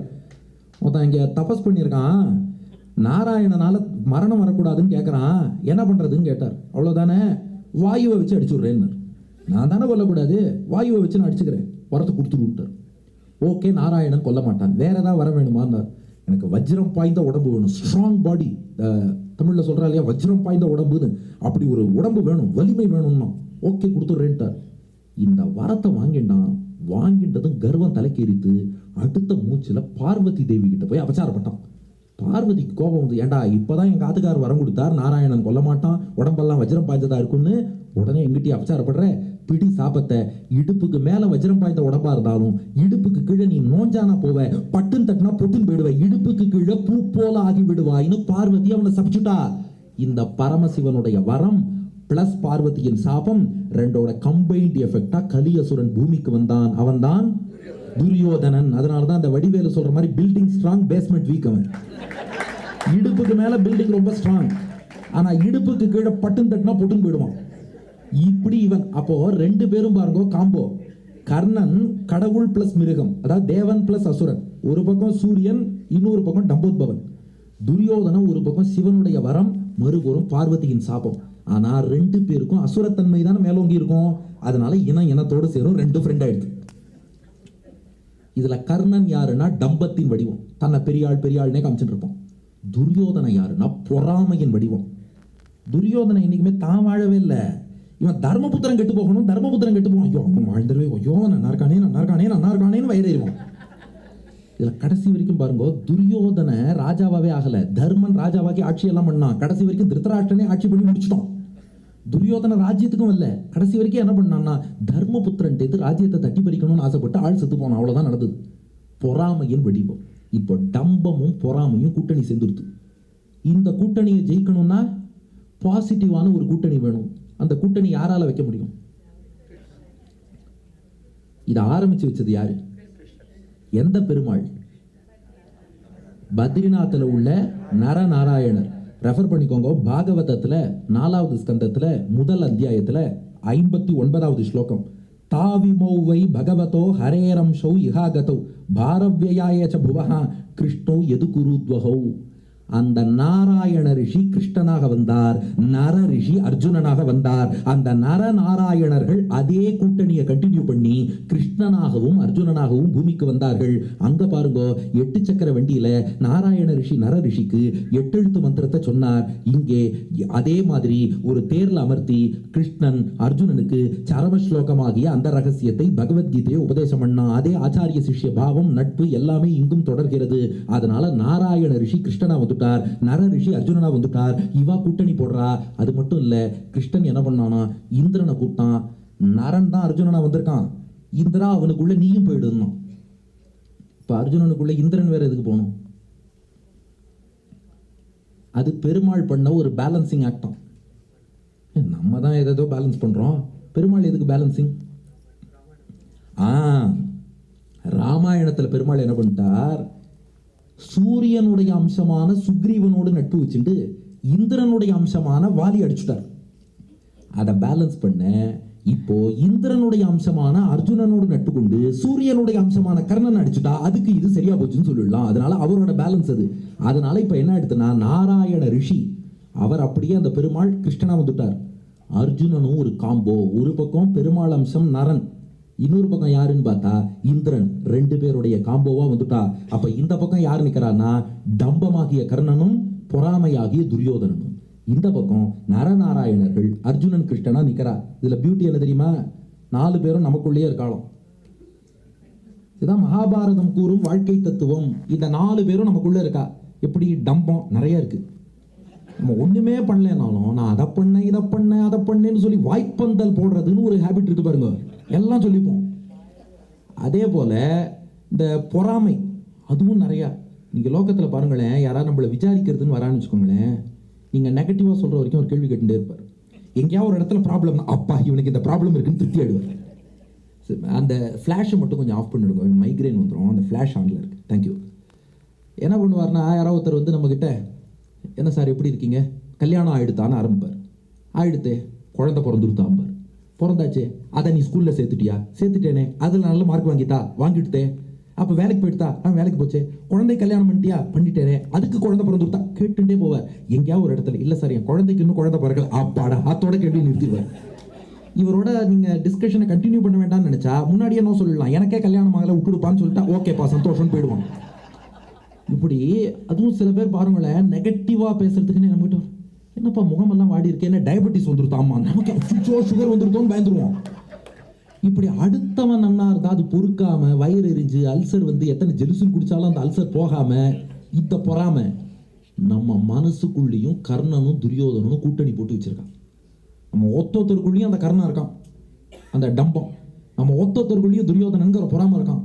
தனித்தனியா இருந்தாலே ஆபத்து, கூட்டணி வேற போட்டு 2 பேரும் ஃப்ரெண்ட் ஆயிட்டான். இப்ப இவாளை ஜெயிக்கணும். ஜீவாத்மா தான் அர்ஜுனன். நரன்கிற வார்த்தை இருக்கே, நரன்கிறது ஜீவாத்மாவையும் குறிக்கும், மனிதன் மட்டும் இல்ல. நரனுடைய அம்சம் நம்ம பாருங்க. நரன்கிறவன் ஜீவாத்மா. அவன் கூட இந்திரன் ஏன் வந்தான்? இந்திரன்கிறது புலன்களை குறிக்கிறது. நரன் பிளஸ் இந்திரன் அர்ஜுனன்னா, நரன்கிற ஜீவாத்மா புலன்களோடு சேர்ந்திருக்கான். இந்த புலன்களோடு நாம சேர்ந்திருக்கும் போது இன்னும் டம்பம் பொறாமை எல்லாம் ஃபுல் ஆக்ஷன்ல நம்மளை போட்டு படுத்தும். அப்ப இந்த ஜீவாத்மாவாகிய அர்ஜுனன் என்ன பண்ணணும்னா, பரமாத்மாவாகிய கிருஷ்ணனோட கூட்டணி வைக்கணும். பெருமாளோட நாம கூட்டணி வச்சா டம்பமும் பொறாமையும் வச்ச கூட்டணியை உடைச்சு நம் மனத்திலே நாம் வெற்றி காண முடியும். தீய எண்ணங்களை ஜெயிச்சு நல்ல எண்ணத்தாலே பக்தி யோகத்தில் ஈடுபட்டு மோட்சம் போக முடியும். அப்போ நம்ம மனசே ஒரு போர்க்களம். அதுல கர்ணன் என்ற டம்பமும் துரியோதனன்கிற பொறாமையும் கூட்டணி போட்டு இருக்கா. ஜீவாத்மாவாகிய அர்ஜுனன் பரமாத்மாவாகிய கிருஷ்ணனை துணை கழிச்சுட்டு அவனோட ஒரு கூட்டணி வச்சுட்டோம்னா இந்த கூட்டணியை உடைக்க முடியும். இதை எப்படி ஸ்கெட்ச் போட்டு தூக்கினாங்கிறது தான் கிருஷ்ணனுடைய அற்புதமான லீலை. இப்ப பாருங்க பகவத் சங்கல்பம் என்னன்னு. இப்ப 2 பேரும் அழிக்கணும். கூட்டணி சேர்ந்தாச்சா? இந்த பக்கம் யார் இருக்கா? கர்ணன் துரியோதனன், இந்த பக்கம் கிருஷ்ணன் அர்ஜுனன். இப்ப 2 பேரும் ஸ்கெட்ச் போடுறா. இந்த கர்ணனை தூக்கணும். கர்ணனுடைய குணம் என்ன? டம்பம். டம்பத்தை வச்சே தூக்கணும். அதுக்கு முன்னாடி ஒரு காரியம் பண்ணணும். என்ன காரியம்? 12 வருஷம் தபஸ் பண்ணணும். அந்த கடைசி கவச்சத்தை உடைக்கிறதுக்கு இன்னும் 12 வருஷம் தபஸ் பண்ண வேண்டியிருக்கு. அதனாலதான் கிருஷ்ணன் சங்கல்பம் பண்ணி பாண்டவர்களை சூதாட வச்சான். சூதாட்டத்தில் தோத்ததும் 12 வருஷ வனவாசம் 1 வருஷம் அஜ்ஞாதவாசம் அனுப்பி வச்சா. 12 வருஷ வனவாசம்ங்கிற பெயர்ல 12 வருஷ தபஸ அர்ஜுனன் என்ற நரன் நிறைவேற்றி விட்டான். பகவானுடைய சங்கல்பம் பாருங்க எவ்வளவு கிரேட்டுன்னு. அதனால 12 வருஷ தபஸ் ஆயிடுத்து. 12 வருஷம் வனவாசம் முடிஞ்சு போச்சு. அடுத்து என்ன பண்ணா, இந்த கர்ணனை சும்மா அழிக்க கூடாது, அவன் டம்பத்தை வச்சே அழிக்கணும். அதுக்கு ஒரு ஸ்கெட்ச். இது என்ன ஸ்கெட்ச்னா, இந்த பாண்டவர்களை காட்டுக்கு அனுப்பிட்டான் துரியோதனன். இவன் துவைத்தவனம்ங்கிற இடத்துல தங்கியிருக்கா. துரியோதனனுக்கு ஒரு ஆசை. இவன் யாரு? பொறாமை இல்லையா? பொறாமை என்ன ஆசைப்படும்னா, அடுத்தவன் கஷ்டப்படுறத பார்த்து சந்தோஷப்படுவோம். அப்பா இவன் நன்னா வாழ்ந்தானேன்னு நான் கூட கொஞ்சம் பதறிட்டேன், விழுந்துட்டான்பா, இதான் வேணும்பா. இந்த துரியோதனனுக்கு என்ன ஆசைன்னா, பாண்டவர்கள்லாம் ராஜசூய யாகம் பண்ணி அவ்வளோ பணங்காசோட இவ்வளோ நன்னா இருந்தா, அவளை பழி வாங்கணும்னு நினைச்சேன், காட்டுக்கு அனுப்பிட்டேன். இப்போ காட்டுல பாண்டவர்கள் கஷ்டப்படுறத தான் போய் வேடிக்கை பார்க்கணும்னு நினைச்சோம். எவ்வளோ பெரிய சாடிஸ்ட் அவன். ஆனா திருத்தராஷ்டிரன் அலோவ் பண்ண மாட்டேங்கிறான். டே வேண்டாண்டா, வம்பு வரும், போப்படாதுங்கிறான். இப்போ துரியோதனன் கர்ணன்ட்ட வந்தான். டே இந்த பாண்டவர்கள் காட்டில் கஷ்டப்படுறா துவைத்தவனத்தில், நான் போய் அதை வேடிக்கை பார்க்கணும், எங்கள் அப்பா விட மாட்டேங்கிறான், என்னடா பண்ணுறதுன்னு கேட்டான். கர்ணன் சொன்னான், நீ ஏன்டா நேராக காரணம் சொல்கிற, கோஷ யாத்திரை போகிறேன்னு சொல்லிட்டு போயிடுவோம். கோஷ யாத்திரைன்னா கால்நடை சென்சஸ் எடுக்கிறது. காட்டில் நமக்கு எவ்வளவு பசு, என்னென்ன மாடு, ஆடு மாடு எல்லாம் என்ன இருக்குது, இதை பற்றி கணக்கெடுப்பு. அதுக்காக போகிறோம்னு சொல்லிட்டு காட்டுக்கு போவோம், அங்கே போய் ரசிப்போம்னா. அதனால அப்பாட்ட சென்சஸ் எடுக்கிறேன்னு போய் சொல்லிட்டு இவன் துரியோதன, கர்ண, விகர்ணன், துரியோதன மனைவி பானுமதி, சுற்றி உள்ள பரிவாரம் எல்லாம் காட்டுக்கு போயிடுறது. காட்டில் போய் துவைத்தவனத்தில் தர்மபுத்திரன் அங்கே உட்காந்து, அவர் பாவம் அவர் காட்டிலையும் உட்காந்து யாகம் பண்ணிட்டு இருக்கார். பாருங்க, நம்மளாம் வாழ்க்கையில் ஒரு கஷ்டம் வந்தா நான் கோவிலுக்கே வரல, பெருமாள் என்ன சோதிச்சுட்டாருன்னு போயிடுவோம். அவர் எல்லாத்தையும் எழுந்து காட்டில் போய் உட்காந்தாலும் நான் கிருஷ்ணனை ஆராதிச்சு யாகம் பண்றேட்டு அவர் பண்ணிட்டு இருக்கார். ஸ்ரத்தையா தர்மபுத்திரர் யாகம் பண்ணிட்டு இருக்கார். எதிர்த்தாப்புல ஒரு காலி நிலம் இருந்தது, அதுல டென்ட் போட்டான் துரியோதனன் உட்காந்தான். இந்த காட்சிக்காக நான் எவ்வளவு நாள் எங்கிட்டு இருந்தேன் தெரியுமா? அங்க பாரா இந்த தர்மபுத்திரன் இருக்கானே, அப்ப என்ன கையில பிரேஸ்லெட் போட்டதும் கழுத்துல அணிஞ்சுட்டு ஆறாம் தலையில இருந்து இப்ப பாடுறா எல்லாத்தையும் இழந்து ஒண்ணும் இல்லாம கையில யாகம் பண்ணிட்டு இருக்கான். இந்த காட்சியை பார்க்கணும். ஏய் கர்ணா, நீ தாண்டா ஐடியா கொடுத்த விஷயம் வந்த, பாடுறா அந்த காட்சியை, இந்த காட்சியை பாடுறா. உட்காந்து ரசிச்சுட்டு இருந்தான். ஆனா துரியோதனன் டென்ட் போட்டானே, அது சித்திரரதன் என்ற கந்தர்வனுடைய இடம். அவன் பார்த்தான், என் இடத்துலயே குடிசை போட்ட, அவன் துரியோதனனை பிடிச்சுன்னு போயிட்டான். இப்ப நம்ம கர்ணன் என்ன பண்ணணும்? ஐடியா சொல்லி அழிச்சுன்னு வந்ததே கர்ணன். துரியோதனா அவன் இழுத்துன்னு போறான். கர்ணன் என்ன பண்ணான் தெரியுமா? அவனை தமிழ்நாட்டில் செஞ்சோற்று கடன் கழித்தவன் ஒரு பேர் வச்சுட்டா.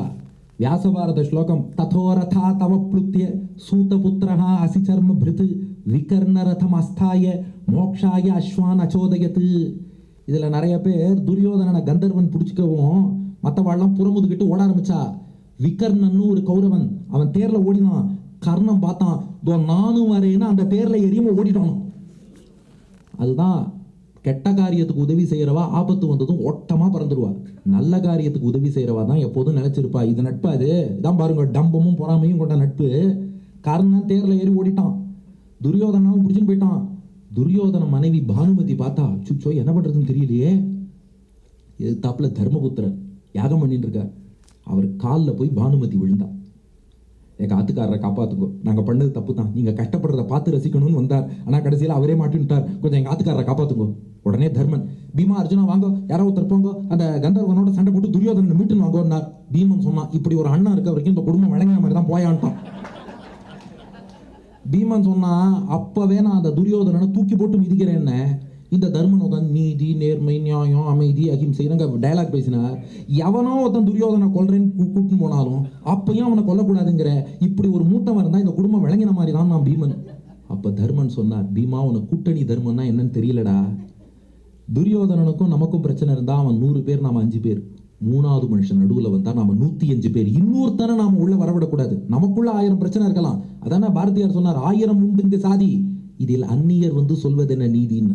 எனக்குள்ள 1000 பிரச்சனை இருக்கலாம், ஆனா ஒட்டுமொத்தமா சனாதன தர்மத்துக்கு ப்ராப்ளம்னா அப்ப எல்லாரும் சேரணும். அப்ப 105 பேர். அது வரைக்கும் நீ 100 நான் 5 இருக்கலாம். காமன் எனிமி வந்தார்னா 105. நீங்க போறேடா நான் போட்டுமா. தர்மன் சொன்னார், நான் யாகத்துல பாதியில எழுத்துக்க கூடாதுன்னு உங்களை போக சொல்றேன்னார். அர்ஜுனன் சொன்னான், அண்ணா இருங்க நான் போறேன்ட்டு அர்ஜுனன் போனான். அர்ஜுனன் போனதும் அந்த சித்திரரதன் கந்தர்வன் இருக்கானே, அவன் அர்ஜுனனுடைய நண்பன்.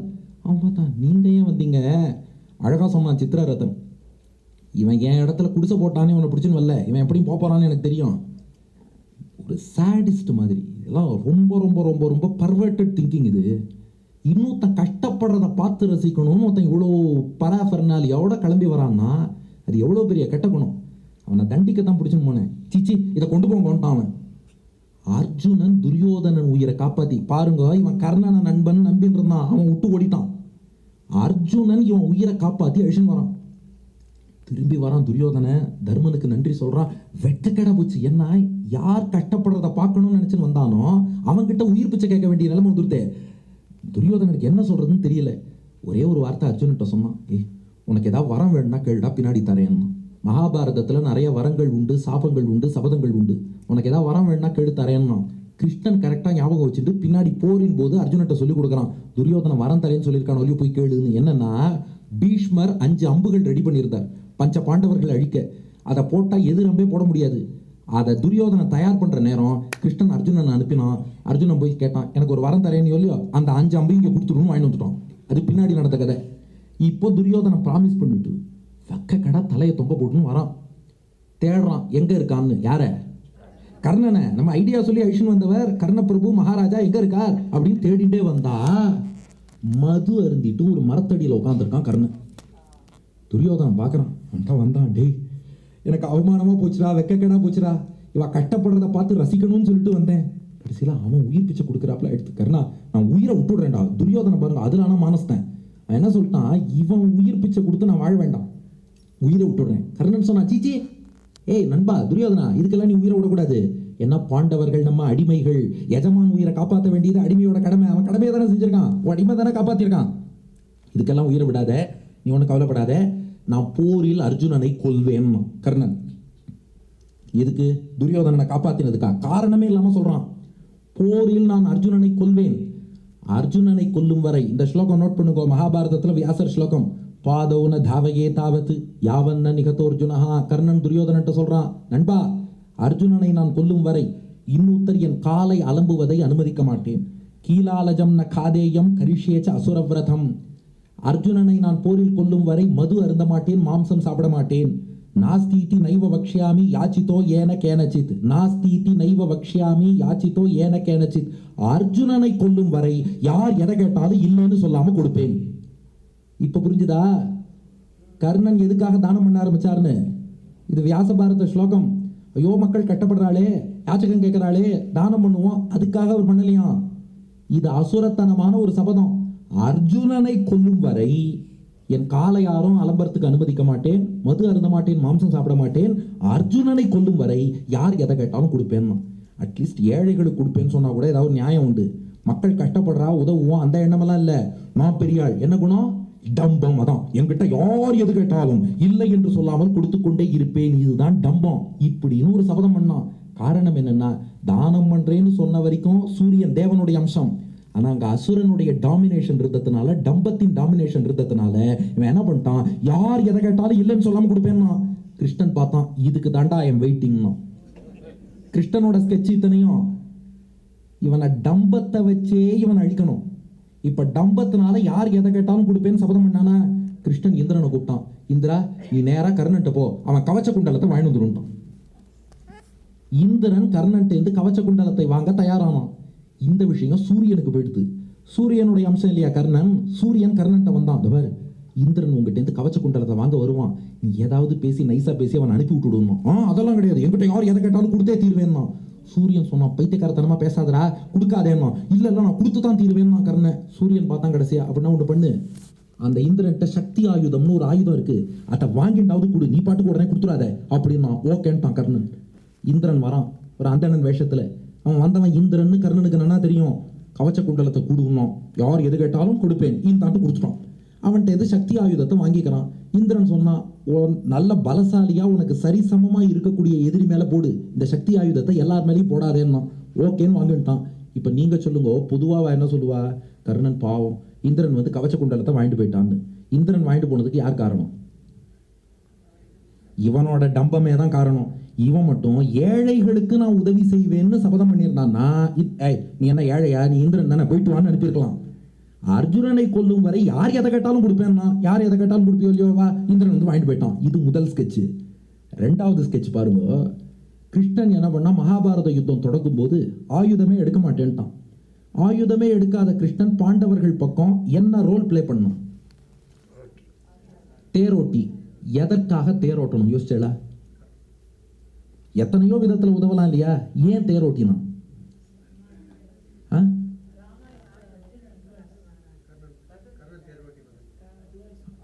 ஆஹா, கிருஷ்ணன் அர்ஜுனனுக்கு தேரோட்டினது ஆக்சுவலா கர்ணனுக்கு போட்ட ஸ்கெட்ச் அது. இதுவும் அதுதான் எல்லாமே திட்டம். பகவத் சங்கல்பம்னா இது எல்லாத்துலயும் அவரோட சங்கல்பம் இருக்கு. இதுல என்ன சங்கல்பம் கேட்கறீங்களா? இந்த கர்ணன் இருக்கானே, அவன் எதோட வடிவம்? டம்பம். அதை அப்படியே ஞாபகம் வச்சுக்கோங்க, சீன் போடுறது. இப்போ கிருஷ்ணன் அர்ஜுனனுக்கு தேரோட்டுறாங்கிற செய்தி அப்படியே பரவுறது. பார்த்தசாரதி கிருஷ்ணன் தான் தேரோட்டுறான்னு.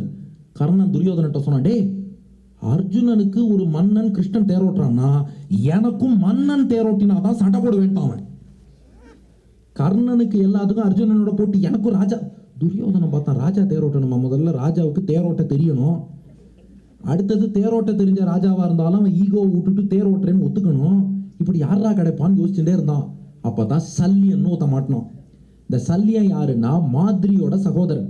நகுல சகதேவனுடைய அம்மா மாதிரி இருக்காளே, அவ சகோதரன் சல்லியன். அவன் வந்து ஈரான் பக்கம் இருந்தான். எனக்கு பிரச்சனையான ஊரா இருக்கு பாருங்க, அதுதான் சல்லியனுடைய ஊர்.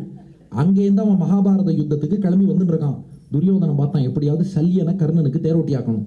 அது பாருங்க, இது நட்புன்னு நினைச்சோம், கூட சேர்த்துட்டு அது தேவையில்லாத லக்கேஜ் அது அந்த கர்ணன். இப்ப துரியோதனை என்ன பண்றான், இவனுக்கு தேரோட்டியை ரெடி பண்ணணும்னு சொல்லிட்டு துரியோதனை மாறு வேஷம் போட்டு சல்லியனை ஃபாலோ பண்றான். அவனோட ஆக்டிவிட்டிஸை கவனிச்சான். சல்லியன் பெரிய ஃபுட்டின்னு தெரிஞ்சது. ஃபுட்டின்னா என்ன? நல்லா சாப்பாட்டுறான் வந்து.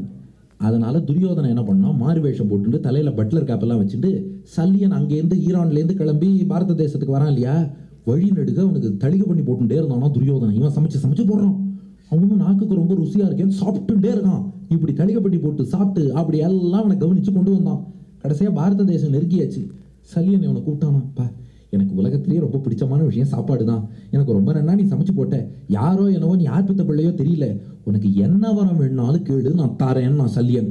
இவன் தலையிலேருந்து பட்லர் கேப் எடுத்து ஹி நான் யாருன்னு பாருன்னு நான் பார்த்தா துரியோதனன். அச்சோ நீ ஆடாது, என்ன வரம் கேட்டாலும் தரேன்னு வாக்களிச்சுட்டேனே, நீ மீற முடியாது, என்ன வரம் வேணும்னா நீ கர்ணனுக்கு தேரோட்டி ஆயிடுன்ட்டான். இப்போ சல்லியனால மீற முடியாது, கர்ணனுக்கு தேரோட்டி யாரேன்னு ஒத்துட்டான். ஆனால் அவன் சல்லியன் என்ன பண்ணுறான், இப்படி ஆயிடுத்தேன்ட்டு கிருஷ்ணன்ட்ட ஓடி வரான். கிருஷ்ணா நான் இப்படி மாட்டின்ட்டேன்ப்பா, என்னை வஞ்சித்து துரியோதன கர்ணனுக்கு தேரோட்டி ஆக்கிட்டான், நான் பாண்டவர்களுக்கு உதவி செய்யறதுக்காக கிளம்பி வந்தேன், என்னை கௌரவர் சைடில் கொண்டு போயிட்டான், என்ன பண்ணுறது? கிருஷ்ணன் சொன்னான், இதுவும் ஏன் ஸ்கெட்சு தான்ப்பா, நீ அந்த பக்கம் இரு, கர்ணனுக்கு தேரோட்டி என்ன பண்ணணும்னா கர்ணனை நீ டிஸ்கரேஜ் பண்ணிட்டே இருக்கணும்.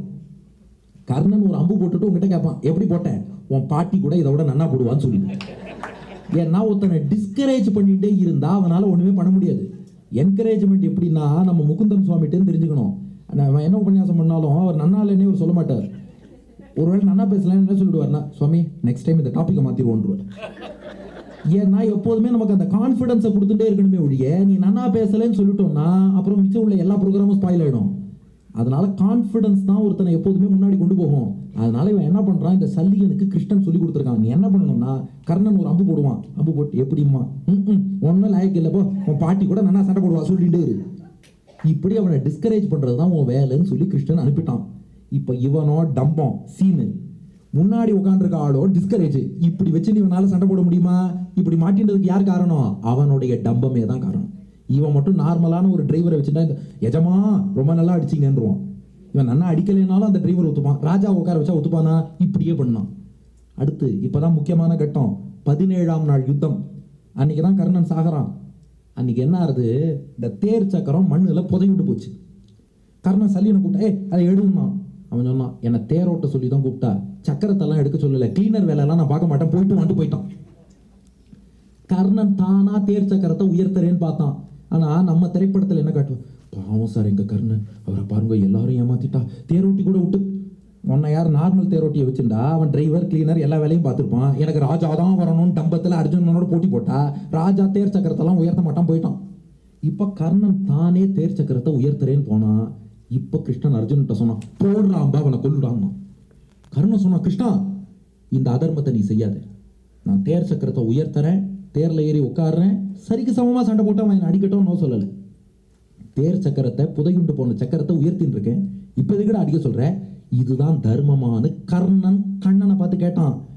இப்ப கிருஷ்ணன் பதில் சொல்றான். இது பாருங்க, மகாபாரதத்துல கிருஷ்ணன் பேசின அற்புதமான வச்சனம். கர்ண மகாராஜா உங்களுக்கு கூட தர்மத்தை பத்தி தெரியுமா?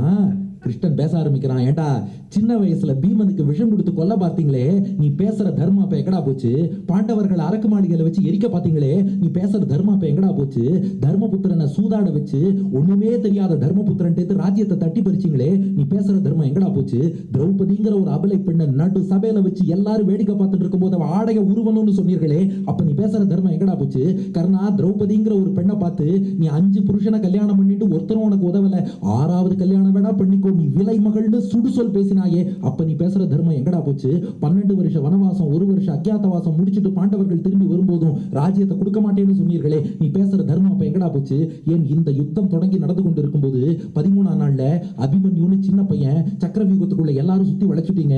அந்த சின்ன பையன் அத்தனை பேரோடையும் சண்டை போட்டு இருந்தான். கடைசியா சொன்னா புறமுதுகிட்டு ஓடக்கூடாதுங்கிறதுக்காக சண்டை போடுறேன், விட்டுடுங்கன்னா, ஆனாலும் அடித்தீர்கள். அப்ப துரோணர் சொன்னார், இவனுடைய வில்லை யாராவது பின்னாடியில இருந்து உடைச்சாதான் இவனை கொல்ல முடியும், கையில வில்லு இருக்க வரைக்கும் அபிமன்யுவை கொல்ல முடியலன்னார். அப்ப கர்ணா அபகர்க்கா, நீதான பின்னாடியால போய் அபிமன்யுவோட வில்ல உடைச்சு அப்புறம் அத்தனை பேரு சேர்ந்து கோழை மாதிரி சின்ன பையனை அடிச்சு கொன்னு, அப்பெல்லாம் தர்மம்னா என்னன்னு தெரியாது. அர்ஜுனா, இவன் ஒரு சந்தர்ப்பவாதி, தனக்கு சாதகமான நேரத்துல தர்மம்னு பேசி தப்பிக்க பார்க்கறான். அதே சமயம் இவன் எத்தனையோ இடத்துல தர்மத்தை மீறி இருக்கான். இப்ப கிருஷ்ணன் சொல்ற அந்த வச்சனம் பாருங்க, ராதேய திஷ்டியா ஸ்மரசீக தர்மம் பிராயேண நீச்சா வியசனேஷு மக்னா நிந்தந்தி தெய்வம் குக்ருதம் ந தத்வத் யதா சபாயாம் கௌந்தேயம் அனக்ஷக்ஞம் யுதிஷ்டிரம் அக்ஷக்ஞ சகுனிர் ஜேதா ததா தர்ம க்வதே கதஹ. கிருஷ்ணன் சொல்றான், அர்ஜுனா இவன் தேர் சக்கரத்தை உயர்த்த பார்க்கும்போது அப்படியே அவன் அடி. ஏன்னா நிராயுத பாணியாக கதியே இல்லாமல் திரௌபதி சபையில நின்னாலே, அவளை மானபங்கப்படுத்தினப்போ திரௌபதிக்கு எவ்வளவு வலி ஏற்பட்டதுன்னு இவனுக்கு தெரியணும்னா இவனை இப்படி நிக்க வச்சு அடிச்சாதான் தெரியும். Eye for an eye, a tooth for a toothன்னு திரௌபதி பட்ட வேதனை இவனுக்கு தெரியணும்னா இவனை இப்படி நிக்க வச்சு அடிச்சாதான் தெரியும். அபிமன்யுவுக்கு ஏற்பட்ட வலி இவனுக்கு தெரியணும்னா இவனை இப்படி நிக்க வச்சு அடிச்சாதான் தெரியும். துரியோதனன் செய்த நம்பிக்கை துரோகத்தின் வலி தெரியணும்னா இவனை இப்படி நிக்க வச்சு அடிச்சாதான் தெரியும். போடுறா பானத்தைன்னா முன்னாடி 8 சக்கர வண்டியில் அமர்ந்து நரநாராயணர்கள் பானம் போட்டு 999 கவச்சத்தை எப்படி உடைத்தார்களோ, இப்ப அதே நாராயண ரிஷி இந்த தேர்ல கிருஷ்ணனாக அமர்ந்திருக்க, நர ரிஷி அதே தேர்ல அந்த 8 சக்கர தேர் கருடன் தான் இங்கே தேராக இருக்கிறார். பெரிய திருவடி தேரா இருக்கார், திருவடி ஹனுமான் மேல கொடியா இருக்கார். அதே தேர்ல அமர்ந்து போடுறா அம்பன்னா இப்ப நாராயண ரிஷி ஆணை, நர ரிஷி அதை கடைபிடிக்கிறார். அவர் ஆணையிட்டார், இவர் நடத்தி விட்டார். இப்போது பானத்தை போட்டான். கவச்சம் ஆல்ரெடி இந்திரன் கொண்டு போயிட்டான். அதுவும் டப்பத்தால போனது. போட்டான் அம்ப, போட்டதும் என்னாச்சு? அந்த அசுரன் அத்தோடு அழிந்தான். சகசிர கவச்சன், டம்போத்பவன், ஏக்க கவச்சன், கர்ணன் என்று பல பல பெயர்கள் பெற்ற அந்த அசுரன் ஸ்கெட்ச் போட்டு முடிச்சுட்டான். இல்லையா? எங்க திரைப்படத்தில் அப்படி காட்டலையே. நீங்க கை தட்டுறீங்க. நம்ம ஊர்ல என்ன பண்ணா, வஞ்சகன் கண்ணனடா, எங்க கிருஷ்ணன் ஏமாத்திட்டான், உள்ளத்தில் நல்ல உள்ளம் அப்படிலாம் வியாச பாரதத்தில் முதல்ல ஒன்று ஞாபகம் வச்சுக்கோங்க. தான தர்மம் பண்ணா உயிர் போகாதுன்னு எந்த சாஸ்திரமும் சொல்லலை. அவனோட தர்மம் அப்படியே அவன் உயிரை இழுத்து பிடிச்சி வச்சுட்டு இருந்தது. கிருஷ்ணன் போய் ஆச்சங்க, சாஸ்திரப்படி தான தர்மம் பண்ணா சொர்க்கம் போகலான்னு சொல்லியிருக்கே ஒழிய நீ தான தர்மம் பண்ணா அவன் உயிரை இழுத்து பிடிக்கும்னு எங்கேயும் சொல்லலை. அப்புறம் அப்படி எடுத்துட்டாள். என்ன, அவ வில்லி பாரதத்தில் உள்ள ஒரு சீனை மாற்றி புரிஞ்சுன்னு எடுத்துட்டான். தமிழில் வில்லிபுத்தூர் ஆழ்வார் வில்லி பாரதம்னு எழுதினார். அதில் அவர் வேற ஒரு காரணம் சொல்றார். கர்ணன் ஒரு தானம் பண்ணானே, அது சாத்விகமா? இல்லை. சாத்விக தானம்னா, ஐயோ ஏழைகள் கஷ்டப்படுறா, அவளுக்குள்ள பெருமாள் இருக்கார், ஏழையின் சிரிப்பில் இறைவனை காண்கிறேன்னு தானம் பண்ணான்னு அது வசதி, பெருமாள் சந்தோஷத்துக்கு. இவன் என்ன பண்ணான், அர்ஜுனனை கொல்லும் வரை யாரை எதை கேட்டாலும் கொடுப்பேன். அதுவும் ஏழையும் இல்லை. இவன் கொடுத்ததெல்லாம் யாருக்குன்னா இந்திரனுக்கு இந்த வச்சுக்கோ, கவச்ச கொண்டாலும், இதெல்லாம் தானமா? இப்படி ரஜோகுண தமோ குணத்தோடு இவன் தானம் பண்ணதுனால இது ரெண்டும் கெட்டான் தானமா போய் இவனை அந்த உலகத்துக்கும் கொண்டு போகாம இந்த உலகத்தையும் வைக்காம நடுவாந்தரமா இழுத்து பிடிச்சுன்றது தான். கிருஷ்ணன் போய் அதை கிருஷ்ணார்ப்பணம்னு இங்க கூடுடான்னு வாங்கி அவனை அனுப்பி வச்சானோ. அதனாலதான் நாமும் எந்த செயல் செஞ்சாலும் ஏதாவது தோஷம் இருக்கும், கிருஷ்ணார்ப்பணம்னு அவன்கிட்ட ஒப்படைச்சுடுங்கிறான். அதனால கிருஷ்ணன் அதை கிருஷ்ணார்ப்பணம்னு வாங்கிட்டு போடான்னு அனுப்புறான். அப்ப வில்லி பாரதத்துல அற்புதமான காட்சி. எப்ப கிருஷ்ணனுடைய அந்த வார்த்தைகள் அவன் காதை தொலைச்சதோ, இந்த கடவுள் பாதி மிருகம் பாதியில அசுரத்தன்மை அப்போ போயிடுறதான். சூரிய தேவன் மட்டும்தான் இப்போ உள்ள இருக்கான். அதனால சாகும்போது கர்ணன் இதே சபதத்தை கொஞ்சம் மாத்தி வரமா கேட்கிறான் கிருஷ்ணன்ட்ட. இல்லை என்று இறப்போர்க்கு இல்லை என்று உரைக்கா இதயம் வேண்டும். எம்பெருமானே, அடுத்த ஜென்மத்துல இல்லைன்னு வரக்கூடிய ஏழைகளுக்கு இல்லைன்னு சொல்லாம தானம் பண்ணு, எண்ணத்தை கொடுன்னா. அப்ப என்ன பண்ணா, யார் எதை கேட்டாலும் கொடுப்பேன்னு சொல்லி மாட்டேன்டான். இப்ப இல்லை என்று வருவோர்க்கு இல்லைன்னு சொல்லாத அந்த ஒரு இதயத்தை கொடுன்னு சொல்லிட்டு கர்ணன் முடிஞ்சு போயிட்டான். அப்ப இவனுக்கு கரெக்டா ஸ்கெட்ச் போட்டாச்சா? இது அத்தனையும் யாருடைய பிளான்? கிருஷ்ணனுடைய பிளான். இப்ப அடுத்து துரியோதனனுக்கு வருவோம். துரியோதனனை அழிக்க இதே மாதிரி கிருஷ்ணன் ஒரு ஸ்கெட்ச் போட்டு பிளான் போட்டிருக்கான். அதனாலதான் திருதராஷ்டிரன் சொல்றான், இதுக்கு நடுவுல நீயும் நானும் போய் என்னப்பா பண்றது, நாம அப்படியே வேடிக்கை பார்க்க வேண்டியதான், எல்லாம் பகவானுடைய சங்கல்பம், அதுபடி போயிட்டு இருக்கு. ஏதோ ஒரு நன்மைக்கு பகவான் பண்றான், அதை அக்செப்ட் பண்றதுதான் ஒரே வழி. இப்ப துரியோதனனுக்கு என்ன பிளான்னா, இவன் யாருடைய அம்சம்? கலி அசுரன். அதுவும் எப்படி combination? Building strong, basement weak. இடுப்புக்கு கீழே பூ மாதிரி இருப்பான், பட்டுன்னு தட்டினா புட்டுன்னு போயிடுவான். இடுப்புக்கு மேல வஜ்ரம் பாய்ந்த உடம்பு. இந்த ரகசியத்தை அசுரர்கள் துரியோதனனுக்கு சொல்லி கொடுத்துட்றான். ஏதோ பார்ப்பா, நீ கலி அசுரன், இடுப்புக்கு மேலதான் நீ ஸ்ட்ராங்கு, இடுப்புக்கு கீழே வீக்குன்னு சொல்லி கொடுத்துட்டா. உடனே துரியோதனன் என்ன பண்ணா, கதா யுத்தம் கத்துக்கணும்னு ஆசைப்பட்டான். ஏன்? கதா யுத்தத்துல மட்டும் இடுப்புக்கு மேலதான் அடிக்கலாம், இடுப்புக்கு கீழே அடிச்சா ஃபவுல். கிரிக்கெட்ல எப்படி காலில் பந்து பட்டா LBWO, ஃபுட்பால்ல கையால பந்த தொடக்கூடாது, கிரிக்கெட்ல காலில் பந்து படக்கூடாதுங்கிறான். அதுபோல கதா யுத்தத்துல கதை இடுப்புக்கு கீழே படவே கூடாது. அதனால என்ன பண்ணா, நம்ம கதா யுத்தத்தை நல்லா கத்துக்கிட்டோம்னா எந்த எதிரி வந்தாலும் கதையாலேயே அடிச்சு முடிச்சிருவோம். அவனும் நம்மள இடுப்புக்கு மேலதான் அடிப்பான், இடுப்புக்கு கீழே அடிக்கவே மாட்டான், எப்போதும் ஜெயிச்சுடலாம். இந்த கதா யுத்தத்துல யார் வல்லுனர், யார் பெஸ்ட் டீச்சர்? பலராமன். பலராமன் தான் கதா யுத்தத்துல பெஸ்ட் டீச்சர். அதனால துரியோதன சின்ன வயசுலயே எப்படியா பலராமன்ட்ட போய் கதாயுதத்தை கத்துக்கிட்டோம்னா நம்மளை யாராலையும் அசைக்க முடியாதுன்னு நினைச்சிட்டு பலராமன்ட்ட போனா துரியோதனை எனக்கு கதாயுதம் சொல்லி கொடுக்கணும்னா பலராமன் சொன்னார், அங்க பார் ஏற்கனவே பீமன் என்கிட்ட கதாயுதம் கத்துக்கிறான், இப்ப நீ இங்க வந்தேன்னா இங்க கிளாஸ் நடக்காது, நீங்க 2 பேரும் சண்டை போட்டு இருப்பேன், நான் உனக்கு சொல்லித்தர மாட்டேன், போயிட்டு வான்ட்டார். இப்ப பாருங்க கிருஷ்ணனுடைய ஸ்கெட்சை கிருஷ்ணன் பார்த்தான், சிச்சோ இந்த துரியோதனனுக்கு கர்வம் ஜாஸ்தி ஆகும், ஏன்னா இவன் பொறாமையே வடிவெடுத்தவன், இவனுக்கு கூடவே கொஞ்சம் கர்வம் ஏறிட்டுனா தப்பு பண்ணுவான், தப்பு பண்ணா ஈஸியா அவன் அழிச்சுடலாம், அழிக்கணும்னா கர்வம் எப்ப ஏறும், கதாயுதம் கத்துண்டாதான் இனி என்னை யாரும் ஒண்ணும் பண்ண முடியாதுன்னு கர்வம் வரும். இவன் பலராமன்ட்ட கதாயுதம் கத்துக்கணும், அதுக்கு யார் தடையா இருக்கா, பீமன் கத்துக்கிறாங்கிறதுனால தான் கத்துக் கொடுக்க மாட்டேங்கிறார். அதனால கிருஷ்ணன் என்ன பண்ணா, பாண்டவர்கள் அரக்கு மாளிகையில எரிஞ்சு போயிட்டான்னு ஒரு செட்டப்ப கிருஷ்ணன் பண்ணான். பாண்டவர்களை அரக்கு மாளிகையில துரியோதனன் தங்க வச்சான், உடனே பாண்டவர்களை காப்பாத்தி கொண்டு வரலாம் இல்லையா, பாண்டவர்கள் எரிந்து போயிட்டார்கள் அப்படின்னு எல்லா நியூஸ் பேப்பர்லயும் வரும்படியாக கிருஷ்ணன் ஏற்பாடு பண்ணிட்டான். இப்ப என்னாச்சு, பலராமன் யோசிச்சார், அச்சோ நமக்கு ஒரே வாரிசு பீமன், அவனுக்கு தான் கதாயுதம் சொல்லி கொடுத்தோம், அவனும் எரிஞ்சு போயிட்டான், இப்ப என்ன பண்றது, வேற யாருக்காவது சொல்லி கொடுத்தாதானே நம்முடைய கலை என்பது அடுத்தடுத்து தொடரும், யாருக்கு சொல்லி கொடுக்கலாம், துரியோதனன் கூப்பிடலாமான்னு பார்த்தா அடுத்த பிரச்சனை யாருன்னா கிருஷ்ணனே தான் அடுத்த ப்ராப்ளம். கிருஷ்ணன் இருக்கிற இடத்துக்கு துரியோதனன் வரமாட்டான். கிருஷ்ணன் அதனால என்ன பண்ணா, பலராமனுக்கும் கிருஷ்ணனுக்கும் ஒரு சண்டையை உண்டாக்கணும். இது பாருங்க, கிருஷ்ணன் தான் முழு பெருமாள், பலராமன் ஆதிசேஷன் பிளஸ் பெருமாளுடைய ஒரு பவரோட தான் வந்திருக்கார். பீமன் இறந்து போனான் தான் பலராமனே நம்பிட்டு இருக்கார். அடுத்து கிருஷ்ணன் என்ன பண்ணா, செமந்தக மணின்னு ஒரு மணி விஷயமா பலராமனுக்கும் கிருஷ்ணனுக்கும் ஒரு சண்டை வரும்படி பண்ணான். பலராமன் கோச்சுண்டு என் முகத்திலே நீ முடிக்காதேன்னு கிருஷ்ணன்ட்ட சொல்லிட்டு மிதிலேல போய் தங்கிட்டார். இதுவும் கிருஷ்ணன் ஏற்பாடு. இப்போ துரியோதனன் மிதிலைக்கு போனா, இப்போ அவனுக்கு 2 ஃபேக்டர் இல்ல, கிருஷ்ணனும் தள்ளி போயிட்டான், பீமனும் போயாச்சு, துரியோதனன் பலராமன்ட்ட போய் கதாயுதம் பூர்த்தியா கத்துட்டான். இப்ப வந்ததே பார்க்கணும் கர்வம், நான் கதாயுதம் கத்துட்டேன், இனி என்ன யாராலும் ஒண்ணும் பண்ண முடியாது, கர்வத்தின் உச்சத்துக்கு போனா. கரெக்டா ஸ்கெட்ச் ஒர்க் அவுட் ஆயிடுது. இப்ப கிருஷ்ணன் அடுத்து என்ன பண்ணா, பலராமனோட ரெக்கன்சைல் பண்ணி காம்ப்ரமைஸ் ஆகி அண்ணா திரும்பி வாண்டான், பலராமன் திரும்பி வந்துட்டார். இப்ப தர்மபுத்திரனை கூப்பிட்டான் கிருஷ்ணன், நீ ராஜசூய யாகம் பண்ணு. இதுவும் கிருஷ்ணன் பண்ண ஏற்பாடு. எப்படின்னா, நாரதரை அனுப்பி நாரதர் மூலம் தர்மபுத்திரன் ராஜசூய யாகத்தை தொடங்கும்படியாக ஒரு ஏற்பாடு பண்ணிட்டான். இவன் ராஜசூய யாகம் பண்றான். துரியோதனன் எதனுடைய வடிவம், பொறாமையின் வடிவம். துரியோதனனாலே பொறாமை. ராஜசூய யாகத்தை பார்த்தான், தர்மன் இப்படி வாழறானா, அவனுக்கு இவ்வளவு சொத்தா, பொறாமப்பட்டான். அதனால கூப்பிட்டு சூதாட வச்சான். சூதாட்டத்துல இவளுடைய எல்லா சொத்தையும் தான் அபகரிச்சான். அபகரிச்சதோடு நிக்காமல் திரௌபதியை கூப்பிட்டு நடு சபையில நிறுத்தி மானபங்கப்படுத்தி தன் தொடைய தட்டினான். துரியோதன தொடைய தட்டி, இதுல உட்காரு, நீ ஒரு விலைமகள் தானே, 5 பேரை கல்யாணம் பண்ணவ தானே, என் மடியில உட்காருன்னா. திரௌபதிக்கு கோபம் வந்துருது. பார், நான் உன் அண்ணனின் மனைவி, அண்ணனோட மனைவியை தாய்க்கு சமமா நடத்தணும், என்ன போய் மடியில உட்காரு, அநாகரிகமா பேசுற. திரௌபதி ஒரு சபதம் பண்ணா, துரியோதனா எந்த மடியை எந்த தொடைய தட்டி என்ன உட்கார சொன்னாயோ, போரில் பீமன் அந்த தொடையை கதையால் அடித்து பிளப்பான்ட்டான். அதுக்கப்புறம் இவ முடிஞ்சு வெளியில வரும்போது பீமனும் சொல்லிட்டான், திரௌபதி சபதத்தை நான் வழிமொழிகிறேன், போரில் துரியோதனா உன் தொடையை நான் கதையால் அடித்து பிளப்பேன்ட்டான். ஆனா இந்த சபதம் லீகலான சபதமா, இல்லீகலான சபதம். ஏன், இவ்வளவு நேரம் உபன்யாசம் கேட்ட உங்களுக்கே புரிஞ்சிருக்கும். ஏன்னா கதாயுதத்துல இடுப்பு கீழே அடிக்கவே கூடாது. இவன் தொடைய தட்டினதுனால திரௌபதி என்ன பண்ணிட்டா, அதே தொடையை பீமன் கதையால் அடித்து பிளப்பான். பீமனும் சொல்லிட்டான், நானே கதையால் அடித்து பிளப்பேன். இது இல்லீகலாச்சே. கிருஷ்ணன் அடுத்த ஸ்கெட்ச் போட்டான், இந்த இல்லீகல் சபதத்தை எப்படியாவது லீகலைஸ் பண்ணணும். இதை எப்படி லீகலைஸ் பண்ண முடியும்?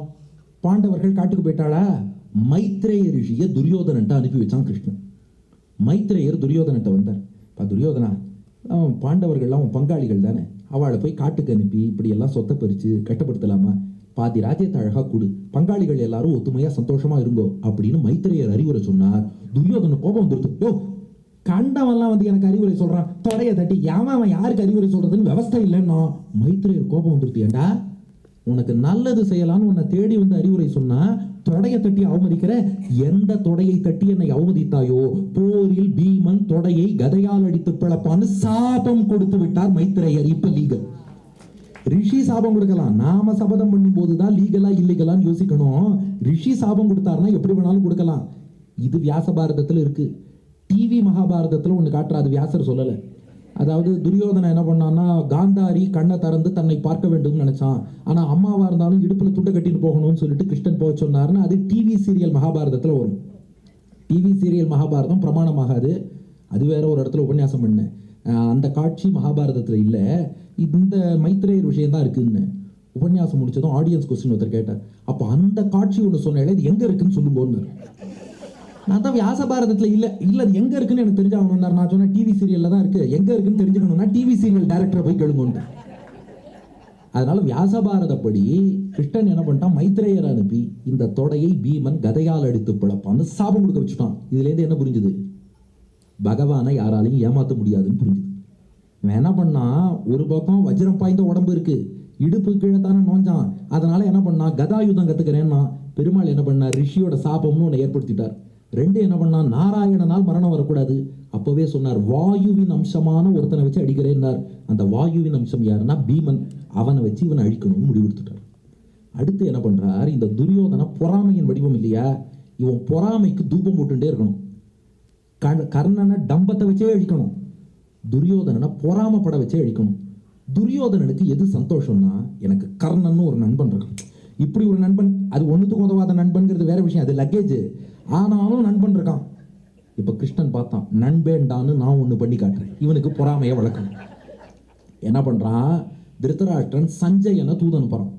பாண்டவர்கள் உபப்ளாவிய வனம்ங்கிற இடத்துல இருக்கா. இது நம்ம அருளிச் செயல் வியாக்கியானங்களில் ஆழ்வார் அனுபவங்களோடு நம்ம ஆச்சாரியர்கள் ரொம்ப ரசித்து சாதிச்ச ஒரு விஷயம்.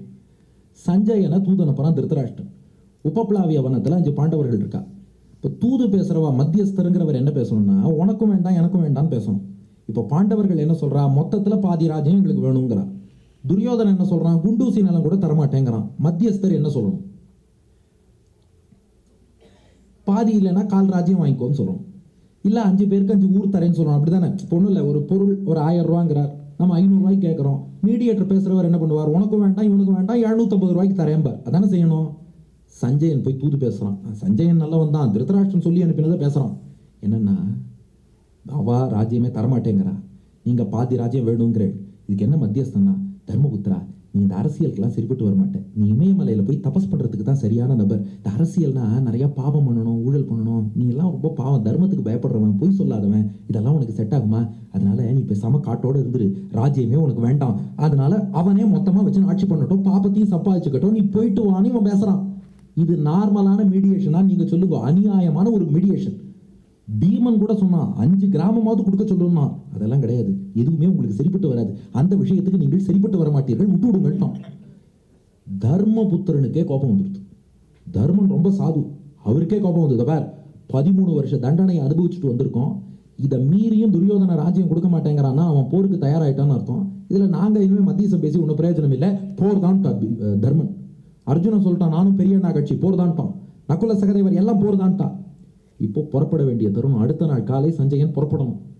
தர்மன்ட்ட போயிட்டு வரேன்ட்டான், பீமன்ட்ட போயிட்டு வரேன்ட்டான், நக்குலன்ட்ட போயிட்டு வரேன்ட்டான், சகதேவன்ட்ட போயிட்டு வரேன்ட்டான். அர்ஜுனனை காணும். எங்கப்பா அர்ஜுனன்? தனிமையில் இருக்கார். தனிமையில் இருக்காரா? காவலாளி வாசல்ல இருக்கான். ஒரு அறைக்குள்ள கிருஷ்ணன், அர்ஜுனன், சத்யபாமா, திரௌபதி 4 பேர் இருக்கா. காவலாளி உள்ள அனுமதிக்கலாமான்னு தெரியலையேன்னா சஞ்சயன் சொன்னான், இல்லை கிருஷ்ணனும் இருக்காருன்னா சேவிச்சு சொல்லிட்டு போயிடுறேன். காவலாளி உள்ள போய் அனுமதி கேட்டான், வர சொல்லுன்ட்டான்.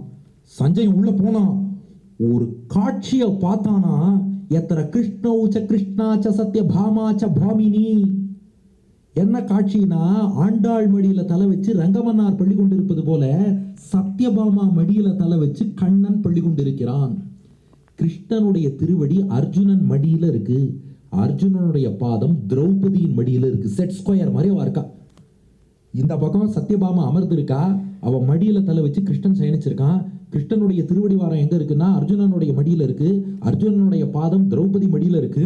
இந்த காட்சியை பார்த்தோம். கிருஷ்ணன் ஒரே வார்த்தை சொன்னான், ஏண்டா துரியோதன ஏதோ பாண்டவர்கள் அழிப்பேங்கிறானமே, மம பிராணாகி பாண்டவாக, பாண்டவர்கள் என் உயிர், முடிஞ்சா என்னை தாண்டி தொடங்க நான் பார்க்கலாம்னா கும்பிட்டுட்டு சஞ்சயன் திரும்பி வந்தான். திருத்தராஷ்டிரன் கேட்டான், என்னப்பா ஆச்சுன்னா, நீ தொலைஞ்சேன்னா. என்ன சொல்ற? கிருஷ்ணன் இவ்வளவு தூரம் அவன் பக்கம் இருக்கும்போது நீ ஒண்ணுமே பண்ண முடியாது, நாளைக்கு சபையில வந்து மிச்சத்தை சொல்றேன்னா. துரியோதனன் வந்தான். சஞ்சயன் சொன்னாப்பா, கிருஷ்ணன் பிராட்டி சத்யபாமாவோடு ஏகாந்தமா இருக்கும்போது கூட அர்ஜுனனையும் திரௌபதியும் பக்கத்துல வச்சிருக்கான்னா, அவர்களை யாராலும் ஒண்ணுமே பண்ண முடியாதுன்னா. இதை கேட்டு துரியோதனனுக்கு வயிறு இன்னும் எரிந்தது. ஐயோ இப்படி ஒரு நட்பா, ஐயோ இப்படி ஒரு நட்பா, இன்னும் பொறாமையை வளர்த்து விட்டான். அதோட போர் தொடங்க போறது. இப்ப கிருஷ்ணன் ஒரு லீலை பண்ணான். இது வில்லி பாரதத்துல இருக்கு. என்னன்னா துரியோதனன் இருக்கானே, அவன் செய்யற செயல் நல்ல செயலான்னு பார்க்க மாட்டான், நேரம் மட்டும் நல்ல நேரமானு ஜோசியம் பார்ப்பான். மகாபாரத யுத்தம் ஆரம்பிக்கணும், ஜாதகத்தை எடுத்துட்டு ஒவ்வொரு ஜோசியராக போனானோ, நான் என்னைக்கு யுத்தம் ஆரம்பிக்கலாம், என்னைக்கு யுத்தம் ஆரம்பிக்கலாம். இவனுக்கு ஜோசியம் சொல்லவே எல்லாரும் பயந்தா. ஏன்னா நாம பாட்டுக்கு ஏதாவது நாள் குறிச்சு கொடுத்துட்டு இவன் தோத்து போயிட்டான், நம்மள வந்து அடிப்பான், நீ தான் தப்பா நாள் குறிச்சு கொடுத்தேன்னு. அவன் எல்லாம் பார்த்தா இந்த ஜோசியத்துல கெட்டிக்காரன் யாருன்னா சகதேவன், பாண்டவர்கள்ல 5வது பாண்டவன். நீ சகாதேவன் இல்லை சகதேவன், சகதேவன்ட்ட போய் கேளுன்னா. பாருங்க, ஆப்போசிட் கேம்ப். சகதேவன்ட்ட வரான் துரியோதனன். பா தம்பி, என் ஜாதகத்தை பாரு, நான் என்னைக்கு யுத்தம் ஆரம்பிச்சா நான் வெற்றி பெறுவேன்னு பார்த்து சொல்லுன்னா. சகதேவன் அப்படி இப்படி பார்த்தான். அண்ணா, வர அமாவாசை அன்னைக்கு பகல் 12 மணிக்கு உன் பட்டத்து யானையை மட்டும் 4 அடி நீ நகர்த்திட்டனா உன்னை யாராலும் ஜெயிக்க முடியாது, உனக்கு தான் வெற்றின்ட்டான். அப்படியா? ஆமாப்பா. ஓகே. துரியோதன கையில அப்படியே ஜாதகத்தை எடுத்துனா துள்ளி குதிக்கிறான். வெற்றி மீது வெற்றி வந்து என்னை சேரும், அதை வாங்கி தந்த பெருமையெல்லாம் சகதேவனை சேரும்னு பாட்டு பாடின்னு போறான். இதை பீமன் பார்த்தான். இவன் எதுக்கடா இங்க வந்தான்? சகதேவன்ட்ட கேட்டான், டே எதுக்குடா அவன் வந்து உன்னை பார்த்துட்டு போறான்? சகதேவன் சொன்னான், இல்ல போர் ஆரம்பிக்கிறதுக்கு ஜோசியம் பார்த்து நாள் குறிச்சு கொடுக்க சொன்னான். தப்பான நாள் தானே குறிச்சு கொடுத்த? இல்லைன்னா சகதேவன் சொன்னான், ப்ரொஃபஷனல் எத்திக்ஸ், தொழில் தர்மம்னு ஒன்று இருக்கு. ஒரு மருத்துவன்ட்ட ஜென்ம விரோதியே வந்தாலும் அவனுக்கு வியாதின்னு சொன்னா சரியான மருந்து தான் கொடுக்கணுமே ஒழிய ஒரு டாக்டர் விஷம் கொடுக்கலாமா? ஏன் இந்த ஜோதிடம்ங்கிறது நான் ஒரு ப்ரொஃபஷனல் எத்திக்ஸ், தொழில் தர்மம் வச்சிருக்கேன். அவன் என்னைக்கு போற ஆரம்பிக்கலாம்னா அமாவாசை என்னைக்கு பகல் 12 மணிக்கு பட்டத்து யானையை 4 அடி நகர்த்திவிடு, அவனுக்கு தான் வெற்றின்னு சொல்லிட்டேன். பீமன் பார்த்தான், அண்ணன் சூதாடி கெடுத்தான், தம்பி ஜோசியம் சொல்லி கெடுத்தான், இந்த குடும்பம் விளங்கின மாதிரி தான் போனான்ட்டான். பீமன் கிருஷ்ணன்ட்ட போனா, கிருஷ்ணா நீ ஒரு பக்கம் ஸ்கெட்ச் போடுறேன்னு எல்லாருக்கும் போட்டு இருக்க, இங்க ஒருத்தன் ஒரு ஸ்கெட்ச் போட்டு வச்சிருக்கான் பாரு, உனக்கே ஸ்கெட்ச் போட்டாங்கிறாரு. கிருஷ்ணன் கூப்பிட்டாங்க, சகதேவா இங்க வாடா, இவன் சொல்றதெல்லாம் உண்மையான்னா? ஆமா கிருஷ்ணா உண்மைதான். ஜோசியம் சொன்னியா? ஆமா கிருஷ்ணா. என்னைக்கடா ஆரம்பிக்க சொன்னேன்? அமாவாசை இன்னைக்கு பகல் 12 மணிக்கு பட்டத்து யானையை 4 அடி நகர்த்துனேன், அவனுக்கு தான் வெற்றி. சொல். ஏன்டா இப்படி சொன்ன? எந்த தைரியத்துல நான் சொன்னேன்னு கேட்டான் கிருஷ்ணன். சகதேவன் சொன்னான், நீ இருக்கிற தைரியத்துல தாண்டா சொன்னேன். பகவான் நம்ம பக்கம் இருக்கான்னா, நாராயணன் நம்ம பக்கம் இருக்கான்னா, நாளும் கோளும் நம்மள ஒண்ணுமே பண்ணாது. நம்ம தேவையில்லாம குரு பயிற்சி, சனி பயிற்சி அதை பத்தியும் கவலைப்பட வேண்டாம். நாராயணன் நம்ம பக்கம் இருக்கான். அவருக்கு ஃபுட்பால் விளையாடணும்னா கிரகங்களை வச்சே ஃபுட்பால் விளையாடுவார். பாதுகா சகஸ்திரத்தில் பார்க்குறோம் இல்லையா, கடகருச்சிரா காவியாக்கியாத்தா சனை சரணோச்சிதா ஸ்ரீத குரு புதா பாஸ்வத் ரூபா த்விஜாதிப சேவித்தான்னு அத்தனை நவகிரகங்களும் எம்பெருமானுடைய பாதுகையை சேவிச்சுட்டு இருக்கு. அவனை வணங்கினவா எந்த கிரகத்தை பற்றியும் கவலைப்பட வேண்டாம், நாட்கோளை பற்றி கவலைப்பட வேண்டாம், அவன் நம்ம பக்கம் இருக்கான். சகதேவன் அழகா சொன்னான், நீ எங்க பக்கம் இருக்க, நான் ஏன்பா கவலைப்படணும்னா. கிருஷ்ணன் பார்த்தான், அந்த சாமர்த்தியம் இருக்கும் இல்லையோ, நான் பார்த்துக்கிறேன். இப்போ நம்ம துரியோதன நேரம் பீஷ்மர்கிட்ட போனான். தாத்தா எவ்வளோ நாள் என்ன உதவாக்கிறேன்னு கிண்டல் பண்ணேன், எவ்வளோ பெரிய காரியம் சாய்ச்சிருக்கேன் பாரு. சகதேவன்ட்டி ஜோசியம் கேட்டு அமாவாசை பகல் 12 மணி பட்டத்து யானையை 4 அடி நகர்த்தினா நமக்கு தான் வெற்றி. பீஷ்மர் கேட்டார், நீ இப்பவும் உதவாக்கிறதான், அமாவாசை என்னைக்குன்னு கேட்டுன்னு வந்தியான்னார். கேட்கலையே அப்படின்னா. சரி 2 நாள்ல அமாவாசை வருது. அப்புறம் பீஷ்மர் எல்லாம் சொன்னார். துரியோதனம் பார்த்தான், 2 நாள்லையா? இப்பவே பட்டத்து யானை பாவன் எல்லாம் கூப்பிட்டான். டே இப்பவே குருக்ஷேத்திரத்தில் போய் நில்லு, ஒரு கிரீஸ் லைன்லாம் வரைஞ்சான். இங்கேயே இருக்கணும், ஏன்னா அமாவாசை என்னைக்கு அப்புறம் நீ எங்கே போனா யானை எங்கன்னு என்னால் தேட முடியாது. 2 நாள் இங்கேயே உனக்கு சாப்பாடெல்லாம் இங்கேயே வரும், இயற்கை அழைப்பு ஃபோன் பேசுறதுக்கும் இங்கேயே ஏற்பாடு பண்ணி கொடுத்துட்றேன், உனக்கு எல்லாமே இங்கே தான். நான் எப்போ வந்து யானையை நகர்த்துன்னு சொல்கிறேனோ அப்போ நகர்த்தணும் அப்படின்னா சரின்னு சொல்லிட்டு அந்த யானை பாவனும் உட்காந்துட்டான். இப்போ கிருஷ்ணன் என்ன பண்ணா, அமாவாசைக்கு முந்தைய நாள் சதுர்தசி இல்லையா, கிருஷ்ணபக்ஷ சதுர்தசி அன்னைக்கு பகல் 12 மணிக்கு யமுனை கரையில் உட்காந்து கிருஷ்ணன் தர்ப்பணம் பண்ண ஆரம்பிச்சிட்டான். அமாவாசை தர்ப்பணம். இதை பார்த்து தேவர்களே கன்ஃபியூஸ் ஆயிட்டா. நாளைக்கு தானே அமாவாசை, இன்னைக்கு சதுர்தசி, இவர் உட்காந்து தர்ப்பணம் பண்ணிட்டு இருக்காருன்ட்டு தேவர்கள்லாம் இறங்கி வந்துட்டா. சூரியன், சந்திரன், இந்திரன் எல்லாரும் வந்து, கிருஷ்ணா நாளைக்கு தான் அமாவாசை, இன்னைக்கு ஏன் தர்ப்பணம் பண்றேன்னு கேட்டா. கிருஷ்ணன் சொன்னா, டிஃபைன் அமாவாசை. சூரியனும் சந்திரனும் எதிரெதிர் திசையில் வந்தால் அது அமாவாசை. என்னை விசாரிக்கிறதுக்காக இதோ சூரிய தேவன், இதோ சந்திர தேவன் எதிரெதிரில் வந்திருக்கேன், இன்னைக்கு தான் அமாவாசை, போயிட்டு வாங்கன்ட்டான். அதான் அந்த போதாயன அமாவாசைன்னு, அது எப்பவுமே ஒரு நாள் முன்னாடி வந்துடும். இப்படி மாற்றி அவளை போயிட்டு வாங்கன்ட்டான். இப்படி இவன் தர்ப்பணம் பண்ணிட்டு இருக்கான். துரியோதனன் அந்த பக்கமா வந்தாப்பா, ஹேய் கிருஷ்ணன் யமுனையில தர்ப்பணம், நம்ம தாத்தா நாளைக்கு தானே அமாவாசை பட்டத்து யானையை நகர்த்தணும்னார். துரியோதனன் கேட்டா, ஏ கிருஷ்ணா என்ன இப்ப தர்ப்பணம் பண்ற? கிருஷ்ணன் சொன்னா, ஆமாப்பா 12 மணிக்கு தான் பண்ணணும், இவன் ஆஃபீஸ் போறான்ட்டு கார்த்தால 7 மணிக்கே பண்ணிடுறா, நான் கரெக்டான டயத்துக்கு தான் தர்ப்பணம் பண்றேன் கிருஷ்ணன். துரியோதனன் கேட்டான், அந்த டயத்தை சொல்லல, இன்னைக்கு சதுர்தசி, நாளைக்கு தானே அமாவாசைன்னா. கிருஷ்ணன் சொன்னா, பாப்பா தேவர்களே இப்பதான் வந்து கேட்டா, இன்னைக்கு தான் அமாவாசைன்னு சொல்லி அவளே ஒத்துட்டா. ஐயோ, துரியோதனன் பார்த்தான், அந்த தாத்தா மேல எனக்கு ரொம்ப நாளா டவுட், அவர் தர்மன் கட்சி, அந்த பீஷ்மர் இருக்காரே ஒரு பாண்டவ பட்சபாதி, எப்போ பார்த்தாலும் சேம் செட் கோலே போட்டு இருக்கோம் அந்த தாத்தா. கரெக்டு தான். அப்போ இன்னைக்கு அமாவாசைனா நாளைக்கு பிரதம பாட்டி முகம் பாரு அந்த தாத்தா பண்ண வேலையை. நாளைக்கு யானையை நகர்த்தி நான் தோத்து போகணும்னு நினைச்சிருக்கேன். டே யானை பாகா 12 மணி ஆயிடுத்து நகர்த்துறா யானை ஏன்னா யானை பிளிரிட்டு 4 அடி நகர்ந்துருத்து. இன்னைக்கு சதுர்தசிலேயே ஆயிடுத்து. சத்தம் கேட்டு பீஷ்மர் வந்தார். உதவாக்கறேன் தாத்தா, நீ ஏமாத்த பார்த்த, நான் எவ்வளோ கெட்டிக்காரன் தெரியுமா? கிருஷ்ணன் தர்ப்பணம் பண்றான், இன்னைக்கு தான் அமாவாசை, நகர்த்திட்டேன். பீஷ்மர் பார்த்தார். என்னது கிருஷ்ணன் தர்ப்பணம் பண்றானா? யாருக்குடான்னு கேட்டார். கிருஷ்ணனுடைய அப்பா வசுதேவர் குத்துக்கல்லு மாதிரி உட்காந்துருக்கார். கிருஷ்ணா அமாவாசை தர்ப்பணம் பண்றாங்க, யாருக்கு பண்றான்னு போய் கேட்டு. ஆமாங்க துரியோதன சொன்ன வசுதேவர் என்ன கிருஷ்ணா யாருக்குடா தர்ப்பணம் பண்றேன்னா? கிருஷ்ணன் சொன்னா உனக்கு தான்டா, அட்வான்ஸா பண்ணி வச்சுள்ளாமே. எப்படியும் 18 நாள்ல போற, முன்னாடியே அட்வான்ஸா பண்ணி வச்சேன் நான், புரியுறதா? அவன் திருவடிகளை நாம பிடிச்சுட்டோம்னா யாராலும் நம்மள ஒண்ணும் பண்ண முடியாது. இப்படி ஸ்கெட்ச் போட்டு துரியோதனை வந்து நிறுத்தினான். பட்டத்து யானையும் முன்னாடியே நகர்த்தியாச்சு, அமாவாசை நினைச்சிட்டு சதுர்தசி அன்னைக்கே நகர்த்தியாச்சு. எல்லாம் பண்ணி யுத்தத்தை நடத்தி 18ஆம் நாள் யுத்தம், அதுதான் நிறைவு தருணமாகிய அந்த கிளைமாக்ஸ். அப்பவும் கிருஷ்ணன் இதே மாதிரி ஒரு ஏற்பாடு பண்ணி வச்சிருக்கான். ஒன்னொன்னும் பாருங்க, இவன் பொறாமைக்கு ஏற்றபடி ஒரு விஷயம்.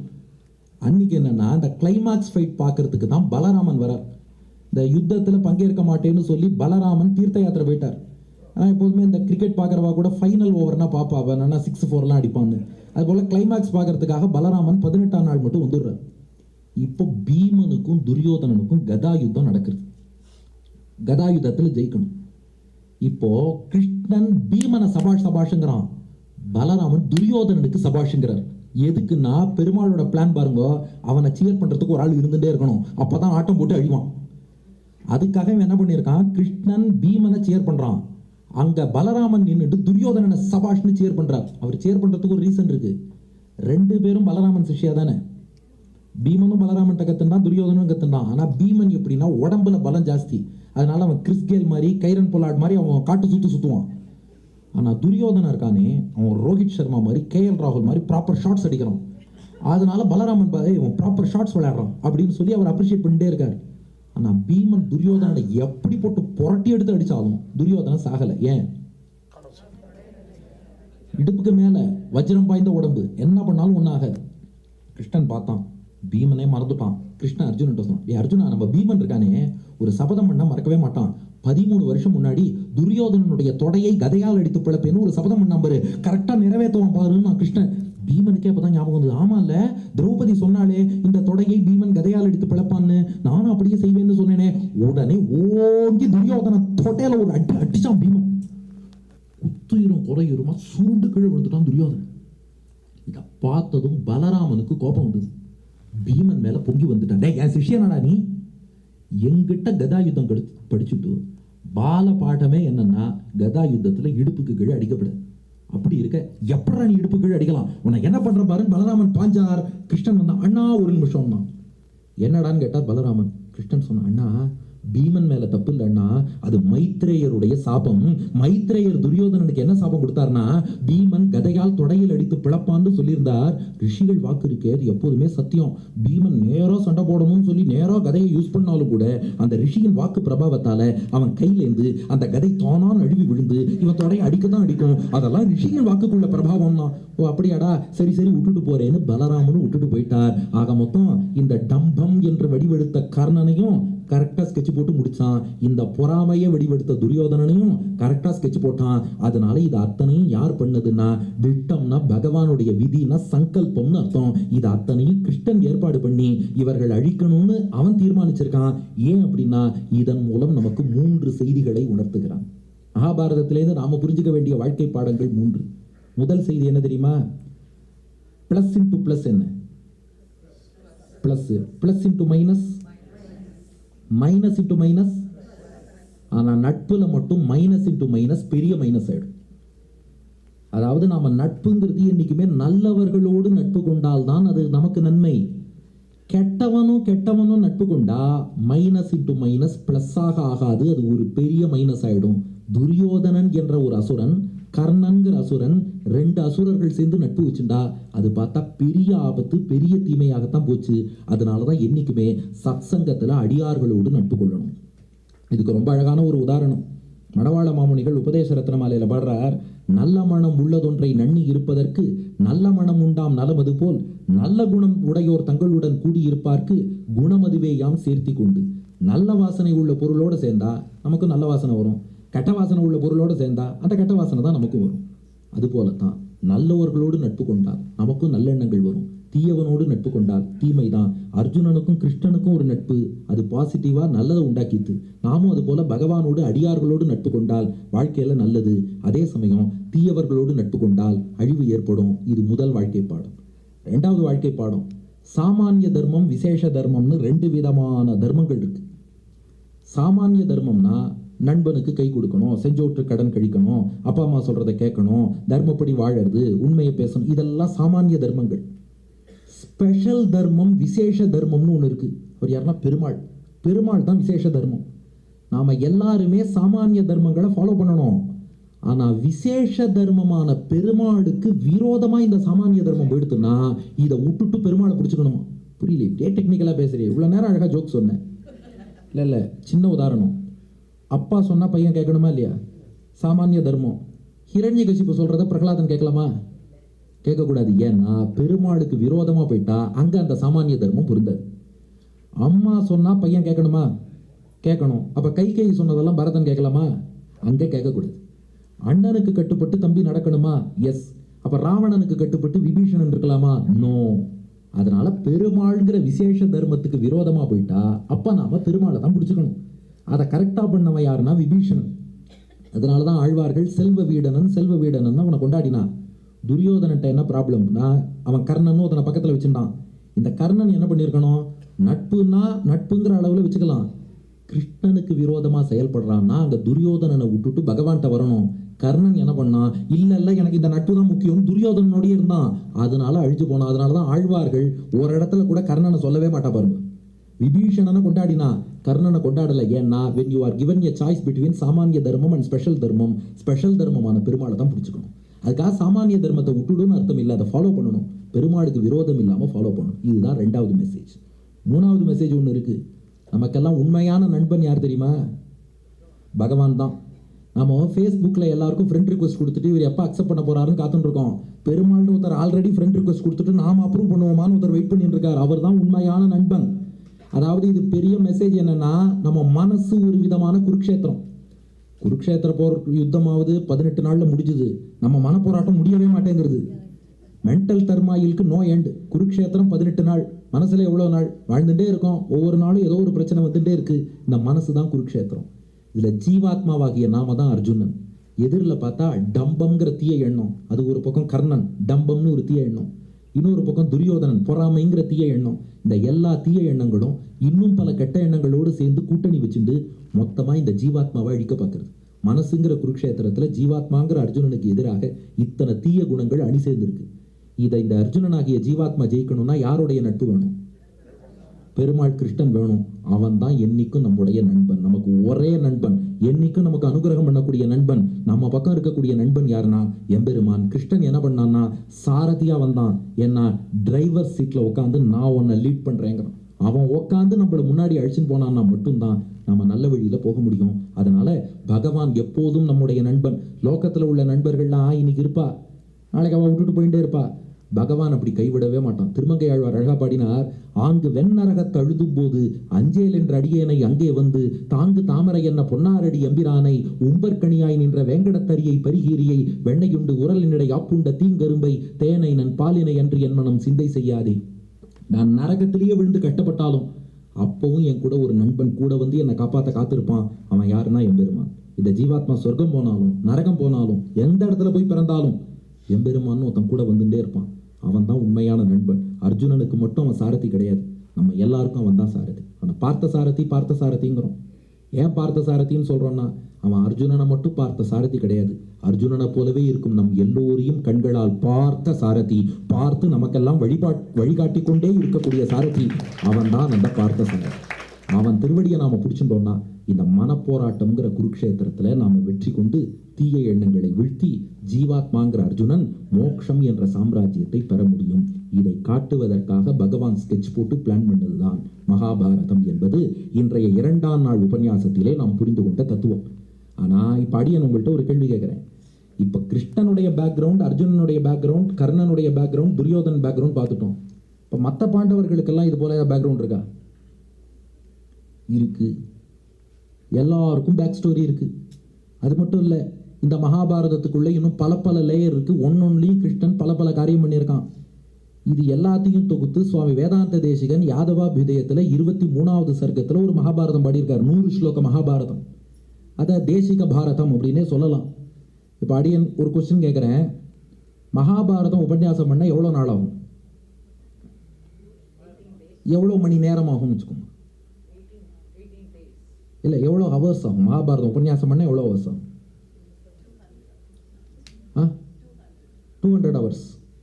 சரி, 100 minutesல மகாபாரதம் சொல்ல முடியும்னு அடியன் சேலஞ்ச் பண்ணால் நீங்கள் ஒத்துப்பீங்களா? எல்லா சம்பவத்தையும் டச் பண்ணணும். அதான் கிளைக்கதைகள்லாம் விட்டுறணும். கிளைக்கதைகளை விட்டுட்டு மெயின் மகாபாரதம் 100 minutesல சொல்ல முடியுமா? 100 minutesல சொல்ல முடியுமா? என்னால் முடியும். என்னால் முடியாது. நாளைக்கு தேசிக பாரதம் பார்க்க போகிறோம். தேசிகனால முடியும். 100 ஸ்லோகத்தில் மொத்த மகாபாரதம் நாளை. ஆனால் இந்த மகாபாரதத்துக்கு என்ன சிறப்புன்னு சொல்லிடுறேன், இது கிருஷ்ணன் ஓரியன்டாக போகும்.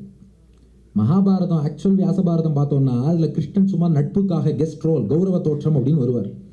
பாண்டவர்கள் கௌரவர்கள் தான் மெயினாக வந்துட்டு இருப்பா.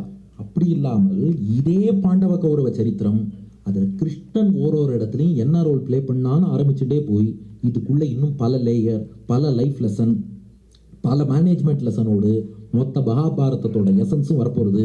அதனால நாளைக்கு யாரும் மிஸ் பண்ணிட வேண்டாம். எல்லாரும் வாங்கோ. ஆரம்பத்திலேருந்து பூர்த்தி வரை மொத்த மகாபாரதம் நாளைக்கு அனுபவிக்க போகிறோம். ஆனால் இன்னைக்கு எந்த டைம் முடிச்சேன்னு பாருங்க, இதே டைம் நாளைக்கு முடிஞ்சிடும்.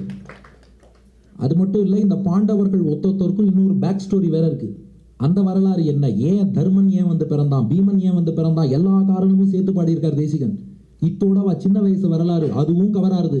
பின்னாடி எப்படி சூதாடினா, எப்படி இழந்தா, எப்படி யுத்தம் நடந்தது, மீண்டும் எப்படி வென்றார்கள், மொத்த வரலாற்றையும் 100 நிமிடங்களில் காண 100 ஸ்லோகங்கள் 100 நிமிடங்கள் நாளைய தினம் மொத்த மகாபாரதத்தையும் வந்து அனுபவிக்க. மகாபாரதம் பூர்த்தியாக கேட்டால் புஷ்கரத்தில் போய் ஸ்நானம் பண்ணால் என்ன பலனோ அந்த பலன் உண்டு. மகாபாரதத்துக்கு அவ்வளோ ஏற்றம் உண்டு.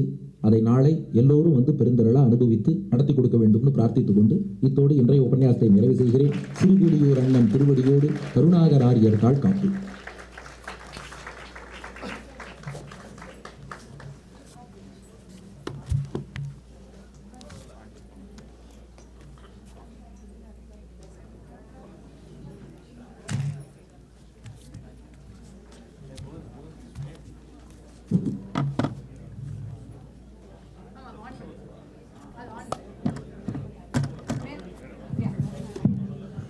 So dear devotees,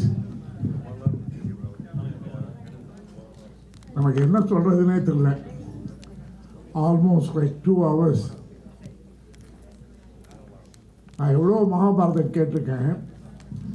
ஒரே கன்ஃபியூஸ் ஆகிட்டேன். திருதராஷ்டிரன் நல்லவனா கெட்டவனானே இப்போ எனக்கு தெரியாமல் ஒரு மாதிரி ஆக்கிட்டேன். நாளைக்கு தெரியும். ஆனால் இன்னைக்கு நான் ஆற்றுக்கு போகும்போது நான் வந்து திருதராஷ்டிரன் நல்லவன் தான் நினச்சின்னு போகிற மாதிரியான ஒரு வடிவை கொடுத்துருக்காரு இன்னைக்கு. இது amazing. We are all very much blessed to have such a upanyasam. என்ன ஒரே ஒரு கஷ்டம் இருக்குன்னா, இவ்வளோ நாள் நம்ம வந்து சுவாமிகளை கூப்பிட்டு வந்து எத்தனை வருஷம் நம்ம மிஸ் பண்ணியிருக்கோம். அதை நினச்சி பார்த்தா அதாவது சொல்லுவேன், முடிஞ்சு போன டைமை நம்மளால் திருப்பி பெற முடியாது. we have to understand and agree for it. ஆனால் now we could realize we should not leave him other. எத்தனையோ பேர் உபன்யாசம் பண்ணுறா. அவன் வந்து சொல்கிறதெல்லாம் என்ன, நாங்கள் கடலை தாண்டதில்லை, நீங்கள் இந்தியாவுக்கு வாங்க கேட்டுக்கோங்க, நாங்கள் கடலை தாண்ட முடியல அப்படின்றா. நான் தான் முதல் நாளே இவரை கேட்டேன், திருவிக்ரம அவதாரத்தை பெருமாள் உலகத்தை அளந்தாகும்போது அவரோட திருப்பாதம் அமெரிக்காவில் படலையா? அவர் பாதம் பட்டிருந்ததுன்னா நம்மளும் பூமியாக அவர் கர்ம பூமியாக இருக்கட்டும், நம்ம பூமியாக இருக்குமா? அதெல்லாம் விட்டு இவ்வளோ தூரம் வந்து நமக்கு இந்த மாதிரி ஒரு உபன்யாசம் பண்ணி கொடு. எவ்ரிடே அவரோட ட்ரிக் பார்த்தீங்களா, நாளைக்கு என்ன இருக்கும்னு ஒன்று சொல்லாமல் சொல்லி நாளைக்கு இத்தனை பேரும் இதே 6 மணிக்கு இங்கே வந்திருக்கோம். Please come exactly at 6 o'clock. We will have the final உபன்யாசம் tomorrow. இப்போ இவர் ரிக்வெஸ்ட் பண்ணியிருக்கேன், you will come in the back. Vijay Venkatesh, if you are there, please organize your Srivari Foundation, Srivari Temple, Ramanuja Mission of New Jersey volunteers, so we could have one picture. After that, we are going to ask him to request him to talk to the people for a few minutes before we leave, because நாளைக்கு ஒன்றுமே பண்ண முடியாது. காத்தால 6:30 மணிக்கு ஒரு flight, he has to leave tomorrow. இதை தவிர இந்த ஆர்கனைசர்ஸ் எல்லாருமே வந்து they wanted to give a vote of thanks. இதெல்லாம் என்னோட கண்ட்ரோலில் இல்லை. நாளைக்கு we will not have any ஆடியன்ஸோட ஒரு இன்ட்ராக்ஷன் பண்ணுறதுக்கு டைம் கிடையாது. I apologize right there right now. இன்னைக்கு you may have a couple of minutes, அதை எடுத்துக்கோங்க. அதுவும் நாளைக்கு காத்தால வேற ஒரு இன்னொரு ப்ரோக்ராம் இருக்குது, but still we try to accommodate. Thank you very much. Thank you. Jai Sriman.